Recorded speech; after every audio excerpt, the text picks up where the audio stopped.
ఎంపీలకు వెన్ను తట్టి ఆయన ప్రోత్సహించడం ఎవరు ప్రోత్సహించారు వాస్తవం చెప్పాలంటే అంత బ్రహ్మాండమైన 25 సంవత్సరాలు మాకందరికీ జరుగుతుంది. ఆయన నాకు చాలా గౌరవం కనుక శంకర్ రావాలి. నిజామాబాద్ మిత్రులందరూ కూడా ఇంత బ్రహ్మాండమైనటువంటి మీటింగ్ కండక్ట్ చేసేది మీ అందరికి సెలవు చేస్తున్నాం. మాట్లాడదు అర్థం కదా వైద్యం చేసుకొని మీ డాక్టర్ యాక్టర్ అన్నారేమే అన్నారు కదా. నా కూడా డాక్టర్ మిమ్మల్ని కూడా డాక్టర్ ప్రభుత్వ దేశంలో వైద్యుడే డాక్టరే దాన్ని ఏం భయపడాల్సిన వస్తుంది వాస్తవమా లేదా. అయితే దీనికి చిన్న లక్షణాలు ఉంటాయి. వాళ్ళకి పట్ట ఉంది మనకు పట్టలేదు. అయ్యేది నీ భక్తులు బ్రహ్మాండంగా అవుతాయి, నీ పిల్లల భక్తులు బ్రహ్మాండంగా అవుతాయి. దీంట్లో ఏమాత్రం పోవడం లేదు. ఎందుకంటే ఒకటి జీవితం కాదు 50,000 కుటుంబాల జీవితాలు తిరిగి ఎవరు తిరిగి బాగు చేయాలా? మీరు అమ్మ పెట్టదు అడుగుని తినేయాలి అర్థం లేదా. అమ్మ పెట్టదు అడుగుని తినేది మీరు చేయరు మేము చేయలేదు. నేను చెట్ట టీఎం చెట్ట అది చూసి చాలా ఆశ్చర్యం వస్తుంది. అన్న ఎన్నలు ఉంటే కాదన్నా ఏసీలో కూర్చొని మాట్లాడితే కాదన్నా ఎన్నకు వస్తే తెలుస్తుంది, వాళ్ళ నాకు తెలుస్తుంది, చలికి వణితే తెలుస్తుందన్నా, సమాజంలో పోయి వర్షం చేస్తే తెలుస్తుందన్నా, అప్పుడు తెలుస్తుందన్నా పౌరుల యొక్క ఇబ్బందులు ప్రజల యొక్క ఇబ్బందులు అదే కదా. నేను ఒకటి చెప్తున్నా, ఇప్పుడు ప్రభుత్వంలో ఒకటి ఏమంటున్నా అంటే మీరు ఏంటి మామూలుగా బీర్కి లైసెన్స్ ఇస్తారు, బ్రాండీ లైసెన్స్ ఇస్తారు, కిల్లి కొట్టి లైసెన్స్ ఇస్తారు. అంటే ప్రాణాలు తీసే వాళ్ళే లైసెన్స్ ఇస్తారు, ప్రాణాల కోసం మాకెళ్ళి లైసెన్స్ చేయరు.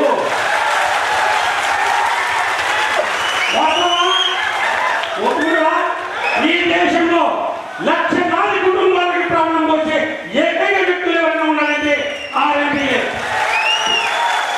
70% ఈ దేశంలో 70% వైద్యం చేసే వ్యక్తులు సాధారణ ప్రజలకి, పేద ప్రజలకి, అట్టడుగు ప్రజలకు చేసే వైద్యులు ఎవరైనా ఉన్నారంటే ఆర్ఎంపీఏ. అలాంటి ఆర్ఎంపీల సేవలు వినియోగించుకుంటారా తీసేస్తారా? అంటే మీ బలంగా తీసేస్తారా? ఏమబ్బా మన నాయకులు మేనిఫెస్టోలు పెట్టా, ఇంకో యొక్క మేనిఫెస్టోలు పెట్టా, ఇప్పుడు ఇతరుల కోసం తెలియదు. దానికి మా సాక్షి ప్రత్యేకంగా మా సారు వెన్నెముక. ఈ దేశానికి వెన్నెముక ఎవరు? రైతులు, పట్టణాలు, పల్లెబొమ్మలుగా ఈ దేశంలో పట్టబొమ్మలు. అంటే వైద్య రంగాన్ని కూడా ఆర్ఎంపీలు, వైద్య రంగాన్ని కూడా ఆర్ఎంపీలు పట్టబొమ్మలు. దీంట్లో ఏ మాత్రం తెలియలేదు. ఎందుకంటే నేను ఒక సూత్రం చెప్తాను నీకు. మొన్ననే కర్నూలులో ఒక కేసు చేశారు, డెలివరీ కేసు చేశాం. ఇది అందరూ వినాల్సిందే. వేదిక మీద కూడా కర్నూలు అంటే ఏపీ ఉమ్మడి వేదిక, ఉమ్మడి రాష్ట్రమే. ఒక కేసు చేస్తే ఇది అవకాశం వచ్చింది చెప్తున్నా. ఒక కేసు డెలివరీలో ట్విన్స్ ఉంటే 5,80,000 అయ్యా. లేదా అదే సీరియస్ అర్థమవుతుందయ్యా. వాడు తప్పు చేసి నాకు ఫోన్ చేసి సార్ ఎట్లా అంటే ఉందే మనం తయారు చేసుకున్నామా? ప్రభుత్వం తయారు చేస్తున్నాయి, మనంగా తయారు చేసేది. మీరు చక్కగా ఉంటే ఏంటంటే ఒక స్టెప్ 20 రూపాయలు ఉంటే 200 వస్తాడు, ఒక 100 రూపాయలు ఇంజక్షన్ ఉంటే 1000 రూపాయలు చేస్తాడు, ఒక ఫీ డాక్టర్ పట్టుకుంటే 10,000. సర్వీస్ చేయండి, మిమ్మల్ని సర్వీస్ చేయండి. ప్రతి సంవత్సరం ఒక ఎంబీబీఎస్ డాక్టర్కి 50 లక్షల రూపాయలు ఖర్చు పెట్టుకుంది ప్రభుత్వం. తెలుసా మీకు? మాకేం పెట్టవయ్యా? మళ్ళీ పైన లాక్కుంటారట, లాక్కొని తీసేస్తారట. రండి, మీరు కూడా బలంగా రండి. ఎప్పుడు రావాలి మీరు? ప్రభుత్వాలు మమ్మల్ని తీసి పక్కన పెట్టి గ్రామాల మీరు వైద్యం చేస్తే ప్రజలు హ్యాపీ పోతారు. ఇంకో విషయం చెప్తా, నువ్వు గ్రామంలో సీట్ వేసి కూర్చుంటే కూడా నీ దగ్గర వైద్యం చేసుకోరు. ఎన్ని ఉద్యోగాలు చేసుకోరు, చేసుకోరు. ఏం చెప్తున్నా, మీకు కావాల్సింది ఏంటయ్యా? మార్గం కాదు, మీకు కావాల్సింది పబ్లిక్ లో సర్వీస్ చేయాలనుకున్నప్పుడు మా సర్వీస్ ఉపయోగించుకోవాలా. అది నేను చెప్పేది. మా సర్వీస్ ఉపయోగించుకోవాలా, ఉపయోగించాలి. నేను ఉమ్మడి రాష్ట్రం ఉన్నప్పుడే కర్నూలు టు హైదరాబాద్ వరకు పాదయాత్ర చేసాం. 10 days వేల మందితో పాదయాత్ర చేసిన. ఈరోజు కొత్తది కాదు, మాకు ఈ మీటింగ్ కొత్తది కాదు. ఎందుకంటే అప్పటి నుండి కూడా మా మిత్రులందరూ కూడా చాలా క్లోజ్ కనుక నేను ఈ విధంగా సాక్ష్యం మాట్లాడుతున్నా. ఆ రోజు వైఎస్ రాజశేఖర రెడ్డి గారు ఒక డాక్టరు, సమాజంలో తెలుసు, పబ్లిక్ విషయాలు తెలుసు, ఆర్థిక పరిస్థితులు తెలుసు, ఆరోగ్య పరిస్థితులు తెలిసి ఆయన ఆ రోజు మనల్ని రికగ్నైజ్ చేశాడా? వీళ్ళకి ఏం తెలుసు ఆయన బాబు చెవులకి? వాళ్ళకి దాచుకోవడం తప్ప సర్వీస్ తెలియదు. వాస్తవా? మీరేం భయపడవద్దండి. మీ వెనక బలమైన శక్తులు ఉన్నాయి. ఆ శక్తుల పేరే కోదండరామ్ గారు, ఆ శక్తుల పేరే బ్రహ్మారెడ్డి గారు, ఆ శక్తి పేరే రమేష్ గారు. వాస్తవం చెప్తుంటే నాకు ఇంకా కావాలి. నాకు తెలుసు 3 ఏళ్ళు తిప్పుకున్నాను కూడా తెలుసు. No problem. తిప్పుకున్న పర్వాలేదు, నువ్వు వేసిన పర్వాలేదు. 100 ఎందుకంటే 400 కిలోమీటర్ల దూరం నుండి ఇంటికి వచ్చి నేను ఆట అడిగానమ్మా. మీ అందరి పిల్లలకు మీకు భద్రత కల్పించడానికి వచ్చినాం, భరోసా కల్పించడానికి వచ్చినాం. మీకు మీ అందరి కళలో ఆనందం చూడడానికి వచ్చినాము. ఆనందం చూసా 1000 మంది జమైనారు, 1000 కుటుంబాలు కాకుండా ఓనన్నా మీకు ఇప్పుడు చెప్తున్నా ఈ మీటింగ్ ఎట్లా ఉందో అదేవిధంగా రాష్ట్ర స్థాయిలో మన యొక్క మిత్రులందరూ చెప్తూ స్టేట్ నాయకులకు ఇంకొక చాలా కొద్ది ఇప్పుడు ఎందుకంటే దగ్గర నాకు చాలా బాగా అనిపిస్తుంది. కొద్ది ఇప్పుడు రాష్ట్ర సంఘాలు ఎన్ని ఉండాలన్నా సంఘాలు రాష్ట్రానికి ఏం వల్ల ఒకటి వల్ల వ్యాపారం చేసే వ్యాపారస్తుల సంఘాలు ఉంటాయి, వృత్తి చేస్తే వృత్తి సంఘాలు ఉంటాయి, కులాల సంఘాలు ఉంటాయి, మతాల సంఘాలు, నపుంసకులకు సైతం సంఘాలు ఉన్నాయి. తెలుసా? నపుంసకులు అంటే తెలుసా? నపుంసకులు సైతం సంఘాలు ఉన్నాయి. వాళ్ళంతా ఐక్యతగా ఉండదు. మనకేం రోగం వచ్చింది? మనకేమైంది? నీకు పట్టనే కట్టి లేదు, మనం నీకు 10 మంది తయారు చేస్తాం. అవసరమా?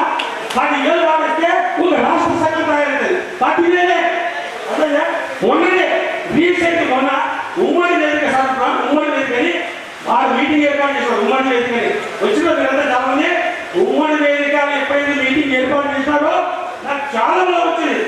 ఎందుకంటే అందరూ ఒక తాటి మీద వస్తారు అన్నట్టుగా. ఇప్పుడు అట్లా లేదు. దాదాపు అంటే ఈ రాష్ట్రంలో 10 నుండి 15 సంఘాలు ఉన్నాయి. ఎవరు చేస్తారా? ఒక సంఘం మండల స్థాయిలో కూడా మనకు బలం ఉండదు, రాష్ట్ర సంఘం పెట్టడు. ఇప్పుడు మనం చెప్తున్నాయి మీరే సాక్షిగా ఎంతవరకు అంతవరకు సంఘ నాయకులు రాష్ట్ర నాయకులు చాలా ఉన్నారు. నేను చాలా మంది అందరూ కూడా అభిమానిస్తాను, గౌరవిస్తాను. రేపు జరగబోయే ఏ మీటింగ్ అయినా అందరినీ కూడా ఆ సంఘ నాయకులు కూడా కలుపుకొని రాష్ట్రంలో మీటింగ్ పెడితే బాగుంటుంది. ఎందుకంటే వాంతికి వచ్చిన తీరుగా మేము ప్రయత్నం చేస్తాను. వాంతికి వచ్చిన తర్వాత మేము సంఘం ఏ సంఘంలో ఉండండి ఆరింటికి మీకు బయట చెప్పాలి. ఆరింటికి ఏ సంఘంలో ఉన్న సంఘం కూడా రాదని కూడా పిలిచే వస్తాను లేకపోతే. కానీ ఆరింటి రాష్ట్ర నాయకులు చెప్తున్నా ఈ వేదిక సాక్షిగా ఇబ్బందికరమైన పరిస్థితులు తెచ్చుకోకండి. ఈ రాష్ట్రంలో ఉన్నటువంటి ఆరింటికి ఎలాంటి ఇబ్బంది కలుగుతుందో మీ అందరికీ ఇబ్బంది కలుగుతుంది. ఇది వాస్తవం. ఎందుకంటే మీరు అధ్యక్షుడు కార్యదర్శులు 10 సంఘాలు 20-30 మంది వరకు రాష్ట్రాన్ని నాశనం చేయాలా? 50 కుటుంబాలు 50,000 కుటుంబాలు నాశనం చేయాలా? కానీ తప్పదు కదా. మీరు నిజంగా మీ మనస్సాక్షి ఉంటే, మీకు ఆత్మసాక్షి ఉంటే, వీళ్ళందరూ బాగుపోయిన వ్యక్తులు అయితే ఈగోలు పక్కకు పెట్టండి, అందరూ ఏకతాటిపోయారండి. మేము కూడా వేలాది మంది ఆరోగ్యంతో వచ్చి రాష్ట్రంలో బ్రహ్మాండంగా పెట్టి మేము కూడా మీకు సహకరిస్తున్న సాక్షిగా మిమ్మల్ని వినియోగించుకుంటూ అట్లాగే ఈ కార్యక్రమానికి అధ్యక్షత వహిస్తున్న మోహనన్న గారికి, ఈ కార్యక్రమానికి ముఖ్య అతిథిగా చేసిన ప్రొఫెసర్ కోదండరామ్ సార్ గారికి మరియు బ్రహ్మారెడ్డి గారికి, అట్లాగే రమేష్ గారికి, శంకర్ ముద్రాజ్ గారికి, తన్నీరు సత్యనారాయణ గారికి, వెంకరెడ్డి గారికి, వేదికను అలంకరించిన నాయకులందరికీ పేరు పేరున నా యొక్క హృదయపూర్వక ధన్యవాదాలు తెలియజేస్తూ, మిత్రులందరికీ తెలుసు ఈ మధ్యకాలంలో జరుగుతున్న పరిణామాలు.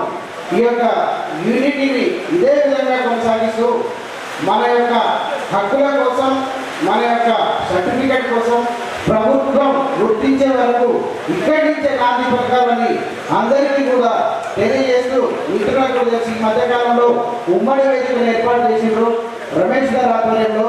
అదే ఉమ్మడి వేదిక బలంగా ఉంది. ఉమ్మడి వేదికలో బలమైన నాయకులు ఉన్నారు. ఈ ఉమ్మడి వేదికకి ముఖ్యమైన విషయం ఏంటంటే పెద్దలు గౌరవనీయులు తెలంగాణ రావడంలో ఎంత ముఖ్య పాత్ర పోషించిండ్రో ప్రొఫెసర్ కోదండరామ్ గారు. అట్లాగే మన గుర్తింపు కోసం సారు మనకు అదేవిధంగా పనిచేశారు. కాబట్టి ఈ విషయాన్ని అందరూ కూడా గమనించి ఈ వేదికను బలపరిచి, ఈ వేదిక ఏ పిలుపునిచ్చినా తూచా తప్పకుండా పాటించి మన యొక్క హక్కుల కోసం, మన యొక్క సర్టిఫికెట్ కోసం అందరూ పక్కన బదులై ముందుకు కదలాలని కోరుకుంటూ జై ఆర్ఎంపీ, జై ఆర్ఎంపీ. ఉన్నారు కాబట్టి దయచేసి మీరు శాసన మండలిలో ఉంటారని మాకు శక్తి పెద్దలను కూడా మీరు మా సమస్యలు మీ యొక్క భుజ సంకల్పం వేసుకొని మాకు సర్టిఫికేట్ ఇప్పించి అందరికీ న్యాయం చేస్తారని కోరుకుంటూ సెలవు. ఈనాటి కార్యక్రమానికి ముఖ్య అతిథులు చేసిన ప్రొఫెసర్ కోదండ సార్ గారికి, బ్రహ్మారెడ్డి గారికి, రమేష్ గారికి, మన రాష్ట్ర నాయకులందరికీ మరియు నిజామాబాద్ జిల్లా పిఎంపీ సోదరులందరికీ పేరు పేరున నమస్కారాలు. నా పేరు వెంకటనారాయణ, వరంగల్ జిల్లా నర్సంపేట. మరి భక్తులందరూ వచ్చారు, కాలాంతం అవుతుంది. ఈరోజు నిజామాబాద్లో ఇంత భారీ ఎత్తున పిఎంపీ సోదరులు హాజరు కావడం నిజంగా ఆశించదగిన విషయం. మిత్రులారా, తెలంగాణ ఎప్పటి నుంచో సాధించాలని తెలంగాణని సకల జనుల సమ్మె ద్వారా ఏ రాజకీయ పార్టీ చేయలేని విధంగా ప్రొఫెసర్ కోదండం సారు ఈ తెలంగాణ సాధన కోసం ముందుండి ఎక్కడైతే నడిపించారో ఈ ఆర్ఎంపీ సంఘాలన్నింటినీ కూడా ఏకం చేసి వారి ఆర్ఎంపీలకు కూడా గుర్తింపించడానికి వారు ముందుంటారని చెప్పి తెలియజేస్తున్నాం. అలానే పెద్దలు అందరూ చదువుకున్నాం.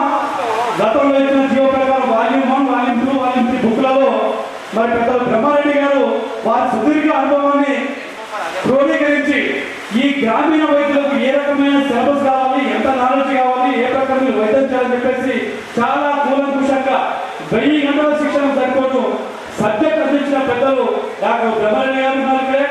అలానే విచ్ఛిన్నమైపోతున్న ఆర్ఎంపీ వ్యవస్థని వీళ్ళకి అర్థం కావట్లేదు. గవర్నమెంట్ చాప కింద వెళ్ళాక తీసుకొస్తూ వ్యవస్థను నాశనం చూస్తుంది. మరి సంఘాలు ఎవరి పెట్టుకొని వ్యవస్థ దిగజారిపోతుందని చెప్పేసి ఈ సంఘాలకు సంబంధం లేకుండా పెద్దలు రమేష్ గారు, జనవిజ్ఞాన దర్శిని అధ్యక్షుడు రమేష్ గారు ఒక ఉమ్మడి వేదిక ద్వారా ఈ ఆర్ఎంపీలకు ఒక కఠినమైన దిశానిర్దేశం చూపించాలని పెడితే ఈ రాష్ట్రాన్ని ఏకం చేయడానికి ఇంత సమయం పట్టలేదు. కానీ మన ఆర్ఎంపీ సంఘాన్ని ఏకం చేయడానికి ఇంకా ముందుకు రావాలి. ఒక వేదిక, ఉమ్మడి వేదికని హైదరాబాద్లో ఏర్పాటు చేస్తే తెల్లారి ఇంకొకైనా ఫోన్ చేసి రాష్ట్రంలో చెలవైద్రాబాద్ పిలిపిస్తున్నాం. ఎంత దౌర్భాగ్యం అంటే మన గోతి మనం తోడుకుంటున్నాం. ఈ కర్మలు ఎవరు బాగు చేయలేదు. దయచేసి బాక్స్ ఆఫ్ ఛానల్ వచ్చినాయి, ఎవరికి వాళ్ళే పాస్ అయిపోతున్నారు. ఈ క్రమంలో ఐక్యత లేకపోతే మనకు తెలియకుండానే మన వ్యవస్థ కుప్పబడిపోతుంది. దయతో వేదిక మీద పెద్దలు ఎంత పనిచేస్తుందో మరి అందరి గురించి చెప్పడానికి టైం లేదు. నా సోదరులు వెంకరెడ్డి గారు ప్రతి నిత్యం సేవ పెట్టినప్పుడు ఏదో ప్రింటింగ్ అయిపోతారు, బర్త్డే గుర్తింపు తెలుగు ఆయన మెసేజ్ పెడుతున్నారు. మరి సంఘం కోసం పనిచేస్తున్నారు. మా రాష్ట్ర నాయకులు సంఘం గుజరాత్లో ఉన్నారు. మరి ఎప్పుడు కూడా ఆ ఉమ్మడి రాష్ట్రంలోనే డాక్టర్ వైఎస్ రాజశేఖర గారితో ఉమ్మడి రాష్ట్రంలో 66 సంఘాలు ఏకం చేసాడు. కానీ ఈ తెలంగాణలో 10 సంఘాలను ఏకం చేయలేకపోతున్నాం. మరి అలాంటి పెద్ద పెద్ద నాయకులు ఉన్నారు. వీరికి మనం సహకరించి మనందరం కూడా మన బతుకు భరోసాకు ఒక మంచి వేదిక అయింది నిజామాబాద్. సోదరులు అందరూ ఈ యొక్క మిత్రులు అందరినీ చూస్తుంటే ఆకలి చచ్చిపోయింది. ఈ ఆకలి 97 నుంచి ఆకలితో అందరూ చూసుకున్నాం. ఎవరు ఆకలి తీర్చలేకపోతున్నారు. ఇది ఎంతకాలం ఉంటుందో తెలవట్లే. అట్లానే సరే వేదిక మీద ఉన్నటువంటి కోదండరామ్ గారు అయిపోయింది, రమేష్ గారు అయిపోయింది, బ్రహ్మారెడ్డి గారు అయిపోయింది, మరి శంకర్ ముదిరాజ్ గారు అయిపోయింది, వెంకటనారాయణ గారు అయిపోయింది, శంకర్ గారు అయిపోయింది, నగేష్ గారు అయిపోయింది. నా మిత్రులందరూ ఎంతో కూర్చున్నట్టు వాళ్ళు అందరూ మరి ధన్యవాదాలు అందిస్తూ మీరు 97 నుంచి ఇప్పటి వరకు కష్టపడుకుంటూనే వస్తున్నాం. చలో అసెంబ్లీ అయిపోయింది, నిజాం కాలేజ్ గ్రౌండ్ అయిపోయింది మోహన్ భాయ్ ద్వారా, శంకర్ గుజరాత్ ద్వారా. ఇక లాస్ట్ వచ్చింది ఏంటంటే మనోళ్ళు ఎక్కుంటే సంఘం కూడా తింట కింద ఉంటారు. సంఘాలు కూడా అట్లే తయారైంది. ఒక రకంగా మన కోదండంగా చెప్పినట్టు ఇన్ని ఒక లైన్ వద్దానంటే తరాజులో కప్పలు పోస్తే కప్పలు ఉంటాయా, ఆ రకంగా మనం తయారైంది. ఎక్కుంటే ఉండరు, తింటే కింద ఉంటారు. సార్కు మీ మొర పెట్టుకొని ఎంతో చేస్తే మీరంతా ఒక యూనిట్ రాండి అని సెకండ్ గుజరాత్ చెప్తే మనోళ్ళు ఆడుతారు. వేరే వేరే పద్ధతుల్లో పోతున్నారు, వేరే వేరే రకాలుగా చేసేసరి మీకు ఎన్ని వస్తాయని వైఎస్ రాజశేఖర రెడ్డి గారు చెప్పిన అవ్వాలి. మీరు ఒక యూనిట్లో ఉండండి, సర్టిఫికేట్ అదే ఇంటికి వస్తుందని చెప్పినా కూడా మనోళ్ళు ఆ పద్ధతిలో అవలంబిస్తారంటే ఉండే పరిస్థితిలో లేదు. ఆ రోజులు పోయినాయి.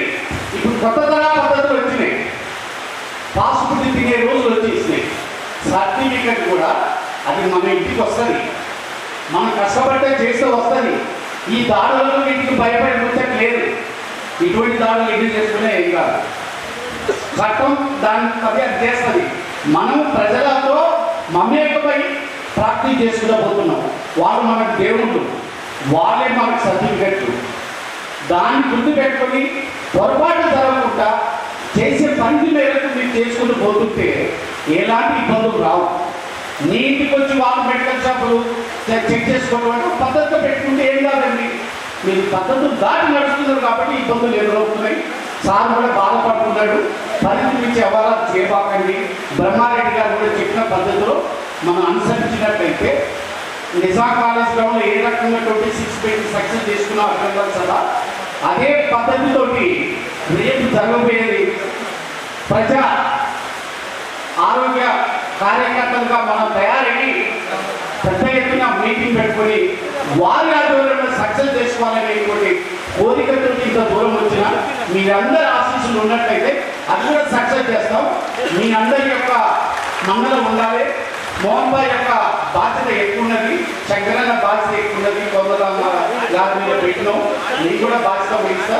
నాకు 1976 సర్టిఫికేట్ వచ్చింది.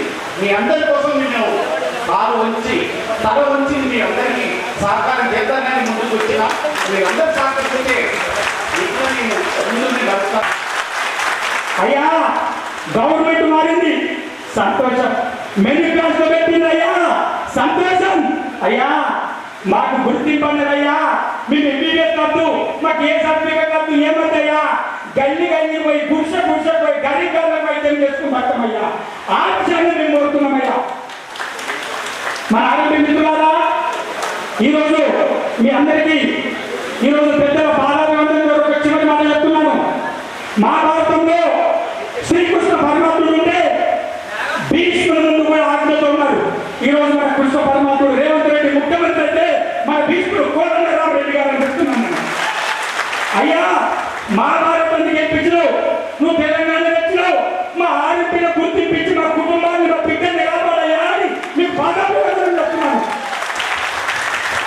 అయ్యా ఇంకా కూడా ఈరోజు ఆరోగ్యం చాలా పీలవాళ్ళు ఉన్నాం. అయ్యా మీరు ఇంకా బతుకు బాట బండిలో ఉన్నాం.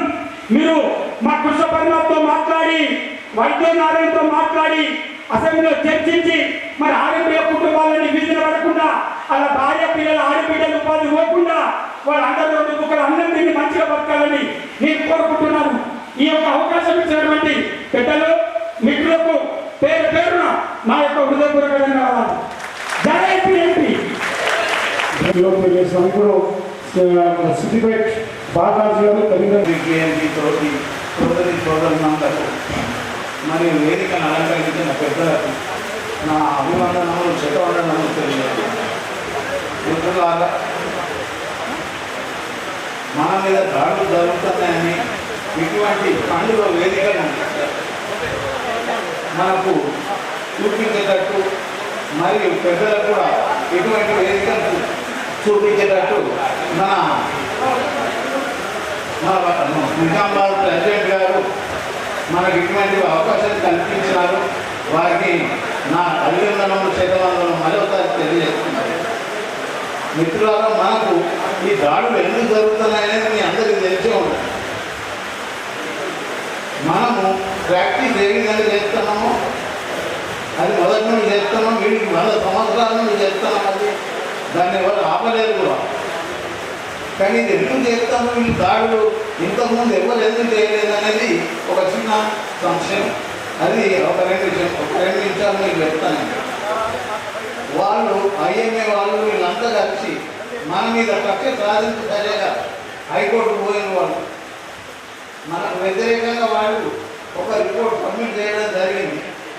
ఆ రిపోర్ట్ లోపల జడ్జి గారు అడిగాను, మీ దగ్గర ఏం ఆధారం ఉన్నది, వాళ్ళు ఈ విధంగా చేస్తారు, వాళ్ళు తప్పు చేస్తారు, మీ దగ్గర ఏమైనా ఆధారం మాకు చూపించండి, మేము దాని మీద యాక్షన్ తీసుకుంటాము, మీకేం చెప్పాలని చెప్తాం, లీగల్ యాక్షన్ మేము తీసుకుంటామని చెప్పి దాని గురించి వాళ్ళ దగ్గర ఏం ఆధారం లేదు కాబట్టి వాళ్ళు విలేజ్ మండల్ తిరుక్కుంటాం కొన్ని దాడులు చేసుకుంటూ మన ఫోటోగ్రాఫ్ తీసుకొని వాళ్ళు కలెక్ట్ చేస్తాం. దాన్ని ఆపేందుకు మనము ఎన్నో విధాల ఇతర సంఘాలు అన్ని కలిసి మూకుమ్మడిగా మనం బయలుదేరాలని మీ అందరితో వినియోగించుకుంటున్నాం. దానికి మన శంకరన్న చాలా నాయకులందరికీ ప్రత్యేకమైన ధన్యవాదాలు, అభినందనలు. ఎందుకంటే ఇంత పెద్ద సమావేశం చేయాలనంటే చాలా ఆర్థిక భారం అవుతుంది.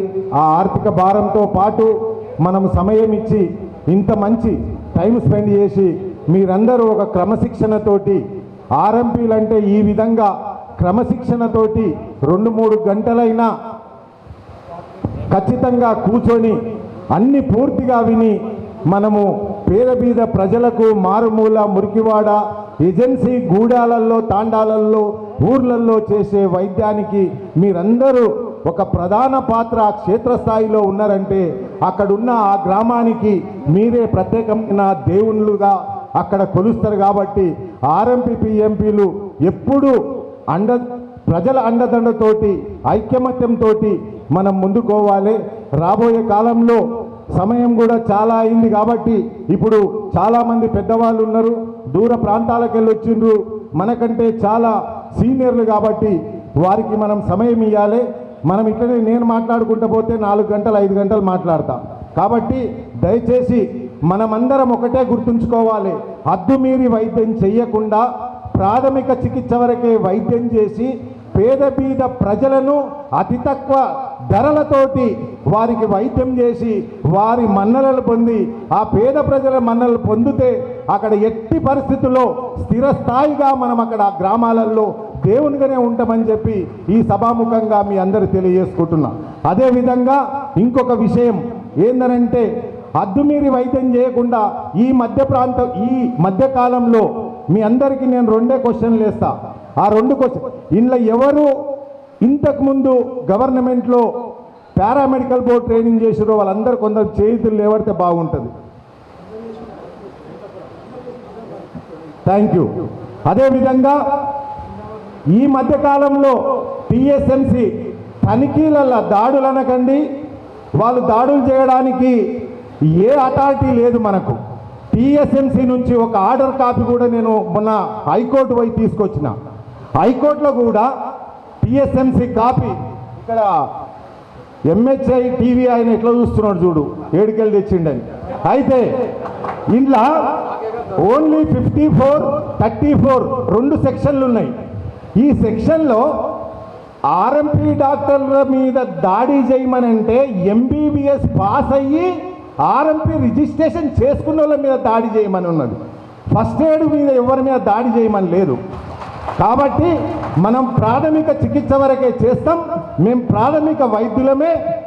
ఎట్టి పరిస్థితుల్లో కుమ్మరాయనని కుమ్మరోళ్ళు అంటారు, మంగళాయనని మంగళోళ్ళు అంటారు, సాకలాయనని సాకలోళ్ళు అంటారు. మేము వైద్యం చేస్తున్నాం కాబట్టి ఖచ్చితంగా మేము వైద్యులమే. అది తెలుగులో వైద్యులం, ఇంగ్లీష్లో డాక్టర్. దయచేసి మీరందరూ ఐక్యమత్యంతో మోహన్ గారి ఆధ్వర్యంలో రాబోయే కాలంలో కోదండరాం సార్ ఆధ్వర్యంలో హైదరాబాద్లో ఉమ్మడి 10 జిల్లాల నుంచి పెద్ద భారీ బహిరంగ సభ జనవరిలో పెడతాం. మీకు శాయశక్తుల మీకున్న సంబంధాలు వివిధ జిల్లాలతోటి సంబంధాలున్న ఆర్ఎంపీ డాక్టర్లను కూడా అక్కడికి పోగు చేయాలని చెప్పి విజ్ఞప్తి చేసుకుంటూ ఈ సమయం ఇచ్చిన పుల్కమోహన్ గారికి, నిజామాబాద్ జిల్లా కార్యవర్గానికి, రాష్ట్రంలో ఉన్న అధ్యక్ష కార్యదర్శులకు మీ అందరికీ శిరసొంచి నమస్కారాలు చేసుకుంటూ ధన్యవాదాలు తెలుపుతున్నా. Thank you brother. చాలా ధన్యవాదాలు వెంకట. తెలంగాణ రాష్ట్ర అధ్యక్షులు, మీ నిజామాబాద్ జిల్లా అధ్యక్షులు, తెలంగాణ అనుభవ వైద్యుల సమాఖ్య రాష్ట్ర ప్రధాన కార్యదర్శి, ఈ సభాధ్యక్షుడు పులుగం మోహన్ గారికి, గౌరవనీయులు ఇప్పటివరకే అందరి హృదయాల్లో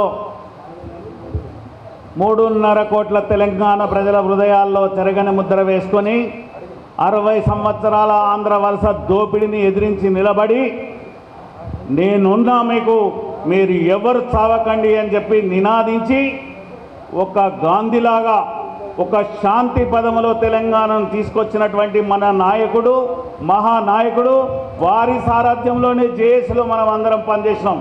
ఇవాళ ఇక్కడ నిలబడి ఉన్నటువంటి సంఘం ఏదైతే ఉందో, ఆంధ్ర వలసవాదుల కుట్రల్లో కోశాధికారిగా ఉన్న మోహన్, నువ్వు తెలంగాణ అంటున్నావు, నువ్వు బయటికి వెళ్ళు అని ఎల్లగొట్టినాడు. ఆ రోజు 2011లో ఇదే గడ్డ మీద తెలంగాణ పిఎంపీ అసోసియేషన్ ఏర్పాటు చేసిన నాయకత్వం ఆ రోజు కోదండరామ్ సార్ నాయకత్వంలో. ఆనాడు ఫెడరేషన్ గీత గీసి నిలబడ్డ రోజు. ఆనాడు మన ముందున్న నాయకుడు ఈరోజు మనకు ప్రభుత్వంలో ఉన్నారు, ప్రజాప్రతినిధిగా ఉన్నారు. మేము అనుకున్నాం ఎక్కడో ఇట్లా చిన్నగా స్ట్రోలింగ్ వచ్చింది, కోదండరామ్ సారు వైద్య ఆరోగ్య శాఖ మంత్రి అయినాడని చెప్పి వచ్చింది. అయితే మేము అనుకున్నాం, మేము ఇక మా ఇంటికి సర్టిఫికేట్ వస్తుందని అనుకున్నాం మేము. ఎందుకంటే మా ఆకలి, మా బాధ, మా దుఃఖం తెలిసినటువంటి వ్యక్తి కనుక మేము అనుకున్నాం ఆ మాట. ఇవాళ గౌరవనీయులు ఎంత చెప్పినా తక్కువే.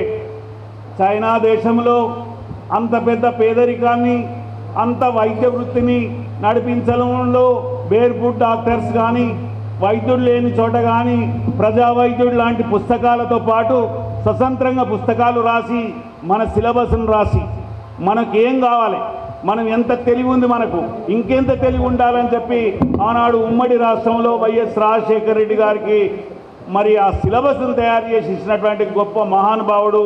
ఇవాళ పేదల పక్షపాతి. ఆనాడు జనములో జ్ఞానాన్ని నింపడం కోసం జన విజ్ఞాన సమితిని స్థాపించి దాన్ని నిర్వహణ చేసినటువంటి డాక్టర్ బ్రహ్మారెడ్డి గారికి, అదేవిధంగా ఇక అన్న అంటే నేనున్న విజ్ఞాన దర్శిని రాష్ట్ర అధ్యక్షుడు, భూతాలను, పేతాలను, దయ్యాలను, పిశాసులను, ఆఖరికి ఆర్ఎంపీలకు పట్టినటువంటి శనిని కూడా ఓడగొట్టడానికి సిద్ధంగా తయారైనటువంటి మన రమేష్ అన్న గారికి, ఇక వేదిక పైనటువంటి నా సహచరులు, నాతో వయసులో పెద్దవాళ్ళు, నాతో సహచర్యం వహించినటువంటి ఫెడరేషన్ రాష్ట్ర నాయకులు, ఇక్కడ ఉన్నోళ్ళు ఎంతమంది ఉన్నారు, ఒక రాజకీయ పార్టీకి ఉండే అంత రాష్ట్ర కమిటీ ఉన్నంత నాయకత్వం ఉంది. మీ అందరికీ సమయం లేదు, అందుకే పేరు పేరున మీ అందరికీ, ముందున్నటువంటి మిత్రులకు, మీడియా మిత్రులకు, ఎలక్ట్రానిక్ మీడియాకు, ప్రెస్ మీడియాకు, సోషల్ మీడియాకు కూడా పేరు పేరున ధన్యవాదాలు తెలియజేస్తూ, నేను 2-3 విషయాలు మేము ముందుంచదలుచుకున్నా. ఇంతకుముందు మాట్లాడిన వాళ్ళందరితో నేను ఏకీభవిస్తున్నా. నేను అందులో విషయాలకు వెళ్ళను. ఎందుకంటే ఆనాడు 25 ఏళ్ల కింద సంఘం పెట్టినాడు, మాట్లాడడానికి ఒక్కరిద్దరమే ఉంటుంది. ఇవాళ 100 మంది ఉన్నారు ఈ వేదిక మీద మాట్లాడడానికి. తెలంగాణ ఉద్యమంలో సారిచ్చిన స్ఫూర్తి, ఆ ఉపన్యాసాలు, ఆ ఒరవడి, మాకు వచ్చిన కసితో ఇవాళ గంట మాట్లాడడానికి కూడా ఒక్కొక్కరు సిద్ధంగా ఉన్నారని చెప్పి తెలియజేస్తూ, మొట్టమొదటిసారిగా ఆనాడు 11/5/2011 నాడు 502 రిజిస్ట్రేషన్ నెంబర్తో ఏర్పడ్డటువంటి పిఎంపీ అసోసియేషన్ 13 వసంతాలు పూర్తి చేసుకున్న సందర్భంగా మీరు నిర్వహించిన ఈ సమావేశానికి మీ అందరికీ పేరు పేరున, మీ జిల్లా కార్యవర్గానికి, మండల కార్యవర్గానికి అందరికీ కూడా పేరు పేరున శుభాకాంక్షలు తెలియజేస్తున్నాను. పోరాడితే పోయేది ఏమీ లేదు, బానిస సంఖ్యలు తప్ప అని ఆనాడు మహానుభావులు ఎందరో చెప్పినారు. ఇవాళ మనం పోరాటం చేయకుండానే వస్తుంది అనుకున్నాం ఆ మహానుభావుడు వైఎస్ రాజశేఖర రెడ్డి గారు మూలంగా. కానీ ఇవాళ మళ్ళీ మనం పోరాడాల్సినటువంటి అవసరం వచ్చింది. ఇవాళ ఆనాడు ఫెడరేషన్ 1995లో ఏర్పడి సుందరయ్య విజ్ఞాన భవన్లో చెలో అసెంబ్లీ కార్యక్రమం పెట్టాం. దాన్ని విజయవంతం చేసుకున్నాం. ఆనాడు ప్రభుత్వం, తెలుగుదేశం ప్రభుత్వం కొంత ఆలోచన చేసింది. మన వైద్యులతోటి, ఈ ప్రజా సంఘాలతో, విజ్ఞాన దర్శినితో పాటు కూర్చొని మాట్లాడారు. మీరు ఆర్ఎంపీలుగా, పిఎంపీలుగా పిలువబడకూడదు, మీకు ఏదన్నా పేరు ఉండాలన్నారు. 2 రోజుల వర్క్షాప్ జరిగింది. ఆనాడు కోడెల శివప్రసాద్ గారు వైద్య ఆరోగ్య శాఖ మంత్రిగా ఉండిరి. నాతో ఇక్కడ ఉన్నటువంటి మిత్రులు చాలామంది నాతో హాజరైనాడు. ఆ రోజు రమేష్ అన్న గారు కూడా ఆ రోజు ఆ వేదికలో ఉన్నారు. మాకు ఏ పేరు పెడతారో మీరు ఆలోచించండి, కానీ మేము పేదవాళ్లకు వైద్యం చేసుకుంటూ బతుకుతున్నాం. మాకు ఇది ఒక వ్యసనం అయింది. మా కన్న తల్లిని ఉన్న ఊరుని విడిచిపెట్టి గుడి బడి లేని గ్రామాలు ఉన్నాయి కానీ ఆర్ఎంపీ పిఎంపీ లేని గ్రామాలు లేవని చెప్పినాం. మీరు నకిలీలు అన్నారు. ఎవరు నకిలీలో తెలుసుకుందాం రమ్మన్నాం. ఆ రోజు జెడ్పీటీసీలు మొత్తం రాష్ట్రంలో ఉన్న వాళ్ళు సంతకాలు పెట్టిరు, సర్పంచులు సంతకాలు పెట్టిండ్రు, 42 మంది పార్లమెంటు సభ్యులు సంతకాలు పెట్టిండ్రు, 294 మంది ఎమ్మెల్యేలు సంతకాలు కూడా పెట్టించినాం. అవసరం అనుకుంటే చట్టపరంగా ఎదుర్కొంటాం అనుకున్నాం. పిఎంపీ అసోసియేషన్ ఆఫ్ ఇండియా అప్పటికే సుప్రీంకోర్టులో కూడా చాలా సందర్భాల్లో కొట్లాడిన దాఖలాలు ఉన్నాయి. కనుక మాకు అనిపించింది, మేము డబ్బు లేని పేద డాక్టర్లం, మా దగ్గర డబ్బు లేదు. ఇలా కార్పొరేట్ శక్తులుగా ఎదుగుతున్నటువంటి ప్రైవేట్ హాస్పిటల్ డబ్బు ఉన్నటువంటి వాళ్ళ ముందు మేము కొట్లాడలేము. కనుక మనకు ప్రజా ఉద్యమం అవసరం అని చెప్పి మేము ఆలోచించుకొని ఆనాడు నిజాం కాలేజ్ గ్రౌండ్లో ఒక భారీ బహిరంగ సభను 26 జనవరి ఆ రోజు రిపబ్లిక్ డే ఆదివారం ఆ రోజు భారీ బహిరంగ సభను పెట్టి ఆనాడు వైఎస్ రాజశేఖర రెడ్డితో పాటు రాష్ట్రంలో ఉన్న అన్ని రాజకీయ పార్టీల ప్రజాప్రతినిధులను పిలిచి ఆ మీటింగ్ చేసుకున్నాం. వైఎస్ రాజశేఖర రెడ్డి గారు ఆ రోజు ఒకటే మాట చెప్పినాడు, ఒకటే రోజు మీకు సర్టిఫికెట్లు ఇస్తా అన్నాడు. వద్దు సార్, మాకు ఒకే రోజు సర్టిఫికెట్లు వద్దు, ఎందుకంటే కోర్టులో వేస్తే కొట్టుడు పోతుంది, మాకు శిక్షణ ఇవ్వండి. మీరు చెప్పినట్టు 14 మంది నిపుణులతో కమిటీ వేశారు. రమేష్ అన్న కమిటీలో ఉన్నారు, బ్రహ్మారెడ్డి సారు, వాళ్ళు గుర్తింపు చేశారు. ఏంటంటే వీళ్ళకి ఈ విధంగా ఉండాలి, 1000 గంటలు ఉండాలి, సంవత్సర కాలం శిక్షణ ఉండాలని. ఆ సంవత్సర కాల శిక్షణలో ఏ విధమైనటువంటి ట్రైనింగ్ ఉండాలి, దూర విద్య ఎంత ఇవ్వాలి, ప్రాక్టికల్ ఎంత ఇవ్వాలి, థియరీ ఎంత ఇవ్వాలని చెప్పి జ్ఞానాన్ని నేర్పించినటువంటి పరిస్థితి. 13,000 మందికి శిక్షణ కంప్లీట్ అయిపోయింది.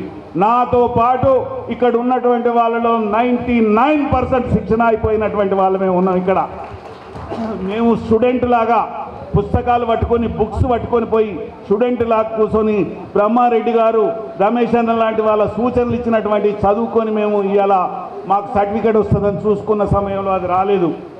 ఇవాళ అది వైఎస్ రాజశేఖర రెడ్డి మరణం, తెలంగాణ మలిదశ పోరాటం జరుగుతున్న క్రమంలో మేము కోదండరాం సార్ పిలుపు మేరకు జేఏసీలో మన గ్రామీణ వైద్యుల జేఏసీ తరఫున నేను చైర్మన్గా ఉండి కోదండరాం సార్కు అండగా ఉండి తెలంగాణ ప్రతి పోరాటంలో ఆర్ఎంపీ పిఎంపీల క్లినికులను సమాచార కేంద్రాలుగా మలిసి ఈ తెలంగాణను తెచ్చుకున్న దానిలో మన పాత్ర ఉన్నది అనేది 100% నిజం అనేది.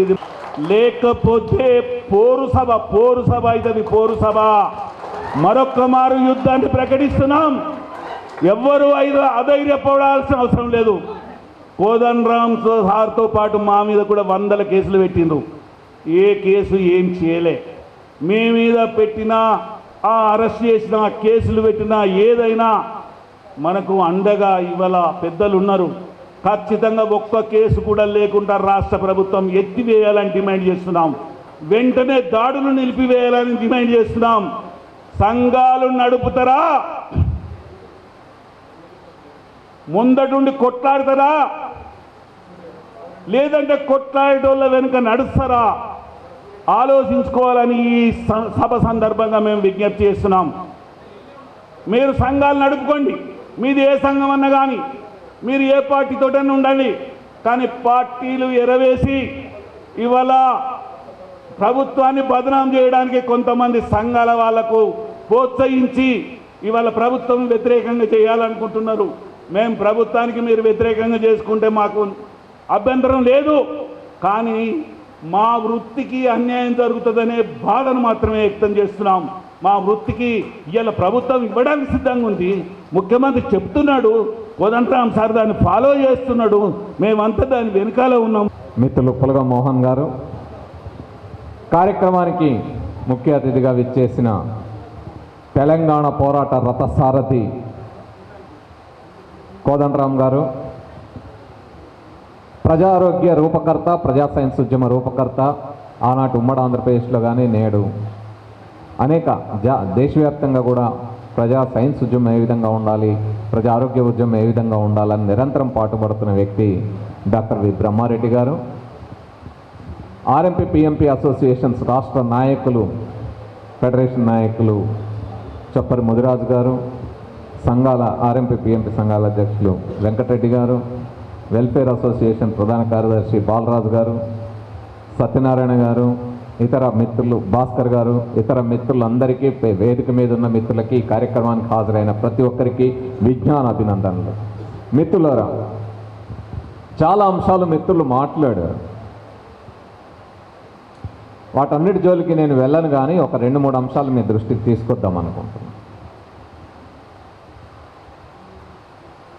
ఆంధ్ర వలసవాద పాలకుల పెత్తనము, దోపిడీ పోవాలని, తెలంగాణ రావాలని కోరుకున్నాం. ఈ తెలంగాణ ఎందుకు రావాలి?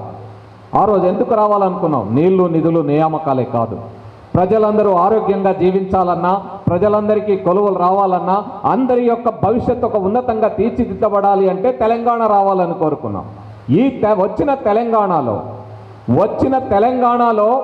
ఆ తెలంగాణలో ప్రజలు ఆరోగ్యవంతంగా ఉండాలంటే, ఆరోగ్య తెలంగాణ నిర్మించబడాలంటే, ఆ ఆరోగ్య తెలంగాణ నిర్మాణంలో వైద్యులే కాదు, అంటే క్వాలిఫైడ్ ఎంబీబీఎస్ డాక్టర్లే కాదు, ఆరోగ్య తెలంగాణ నిర్మాణంలో గ్రామీణ ప్రాంతాల్లో ప్రజలకి అందుబాటులో ఉన్న ఈ ఆర్ఎంపీ పిఎంపీల పాత్ర కూడా చాలా ప్రధానమైంది.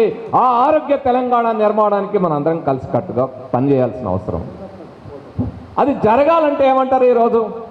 ఈరోజు ఏమంటారంటే, వీళ్ళు కార్కులు, వీళ్ళు ఫేకులు, వీళ్ళు మోసగాళ్ళు, అందుకని వీళ్ళ మీద దాడులు చేసి కేసులు పెడతాం.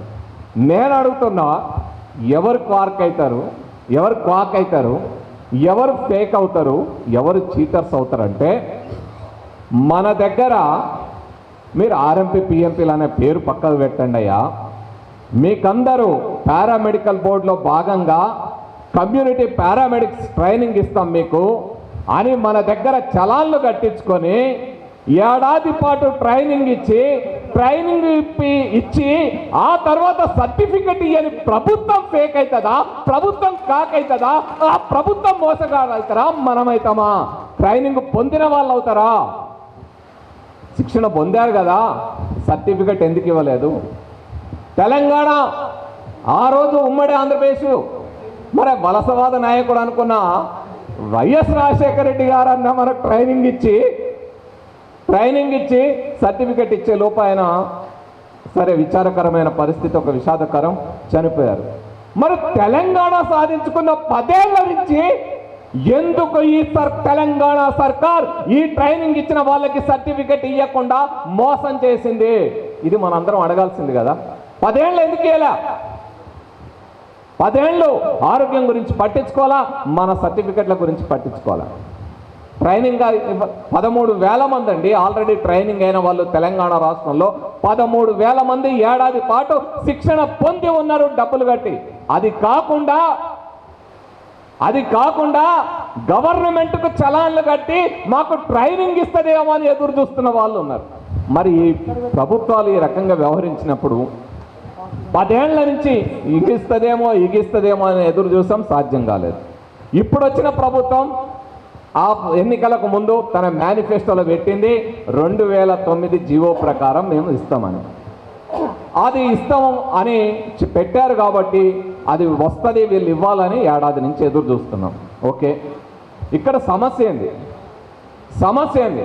క్వాలిఫైడ్ డాక్టర్లు అంటారు మేము మాత్రమే ఉన్నాం, ఇంకెవరు ఉండకూడదని. చాలామంది ఇతో మా మిత్రుడు అంటున్నాడు వెంకటరెడ్డి గారు, వాళ్ళు తనిఖీలు మాత్రమే చేయాలి, అవి దాడులు కాదన్నారు.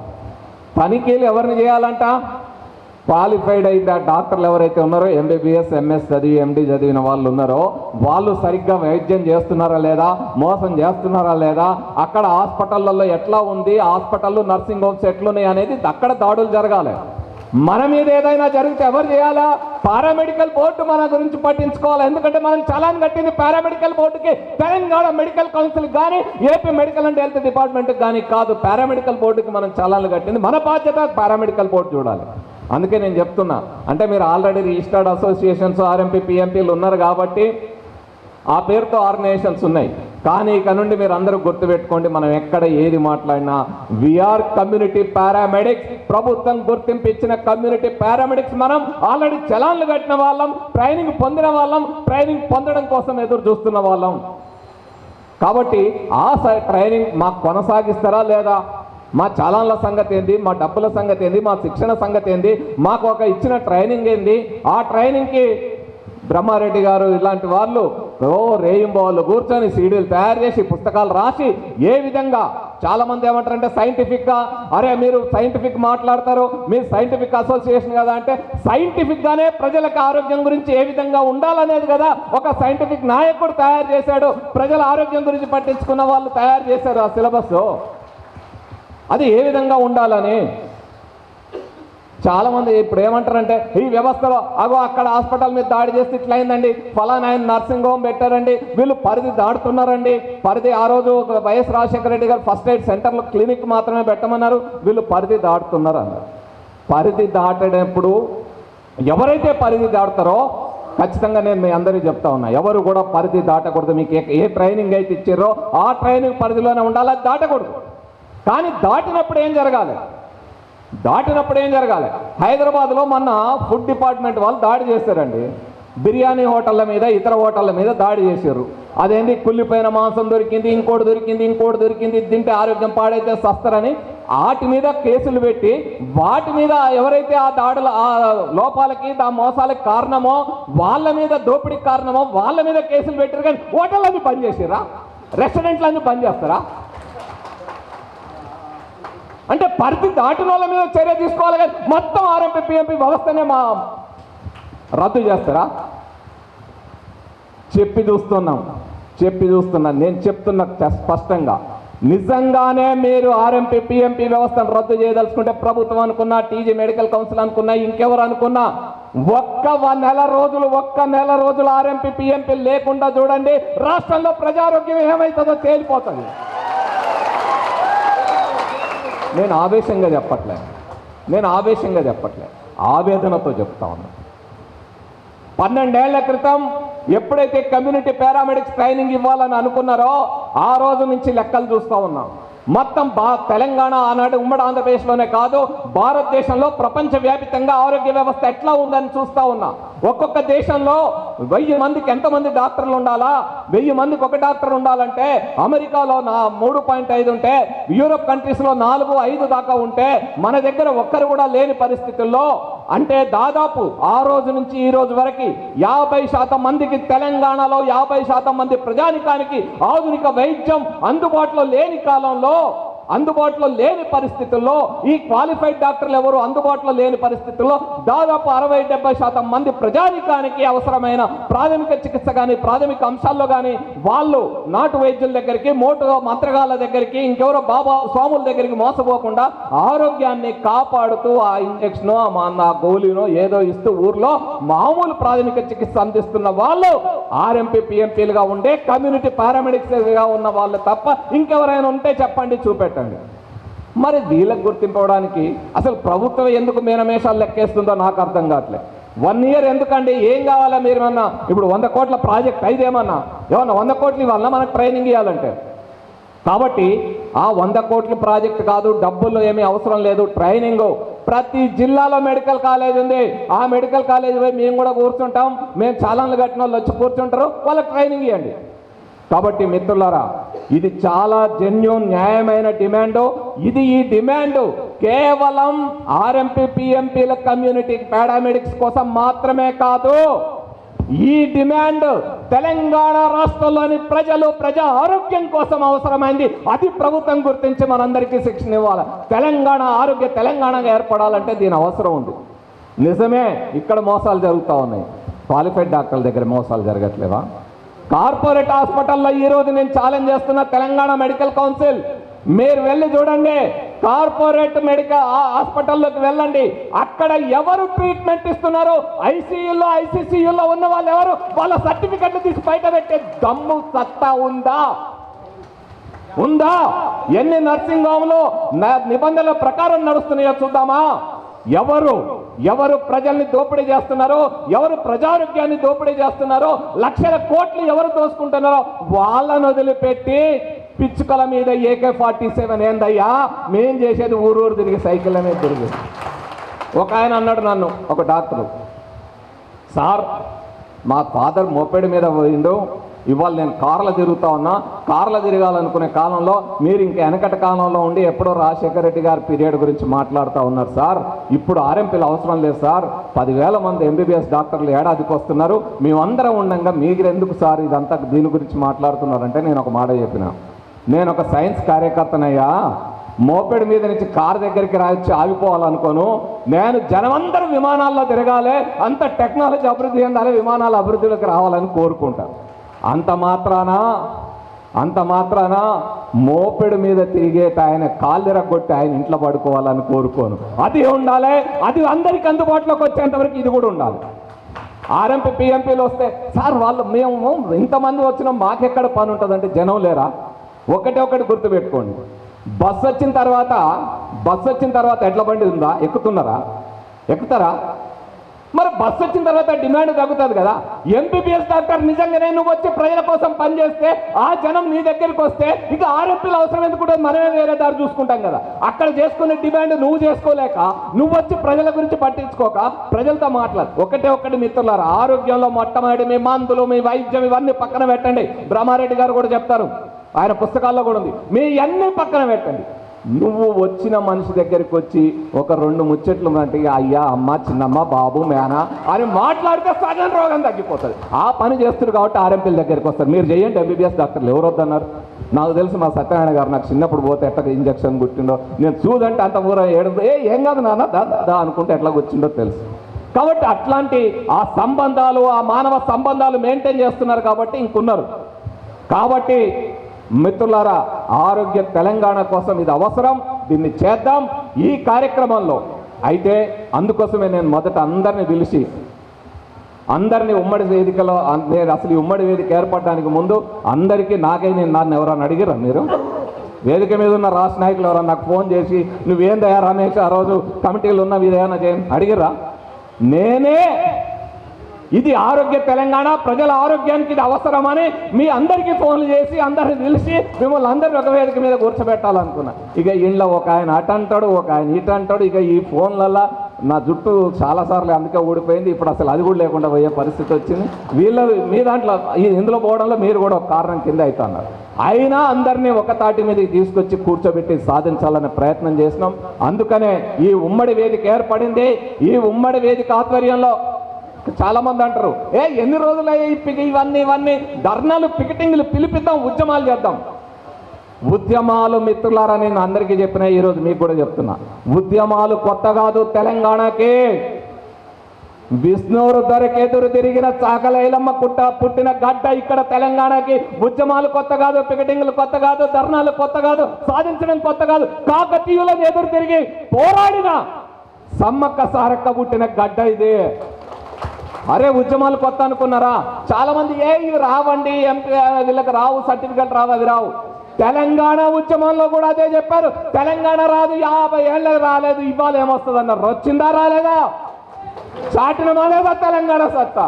ఇది కూడా ఆ విధంగానే వస్తుంది. కానీ ప్రతిదానికి ఉద్యమం, ప్రతిదానికి పికెటింగ్ పనికిరాదు. ప్రతిదానికి ఒక పద్ధతి ఉంటుంది. ఆ పద్ధతుల్లో వెళ్తాం, ప్రజల గురించి ఆలోచిస్తాం, మన అందరం కలిసికట్టుగా ఎట్లా పోవాలో ప్లాన్ చేస్తూ ఉన్నాం. ఆ విధంగానే కోదండరామ్ గారు కూడా మనతో కలిసి ఉన్నారు, ఆ విధంగానే సహకరిస్తున్నారు. ఆరోగ్య రంగంలో కూడా ఏ విధంగా ఉండాలో బ్రహ్మారెడ్డి గారు కూడా ఆ విధంగా మనకు సూచనలు, సలహాలు ఇస్తున్నారు. కాబట్టి మనం పోవాల్సిన పద్ధతుల్లో పోతాం.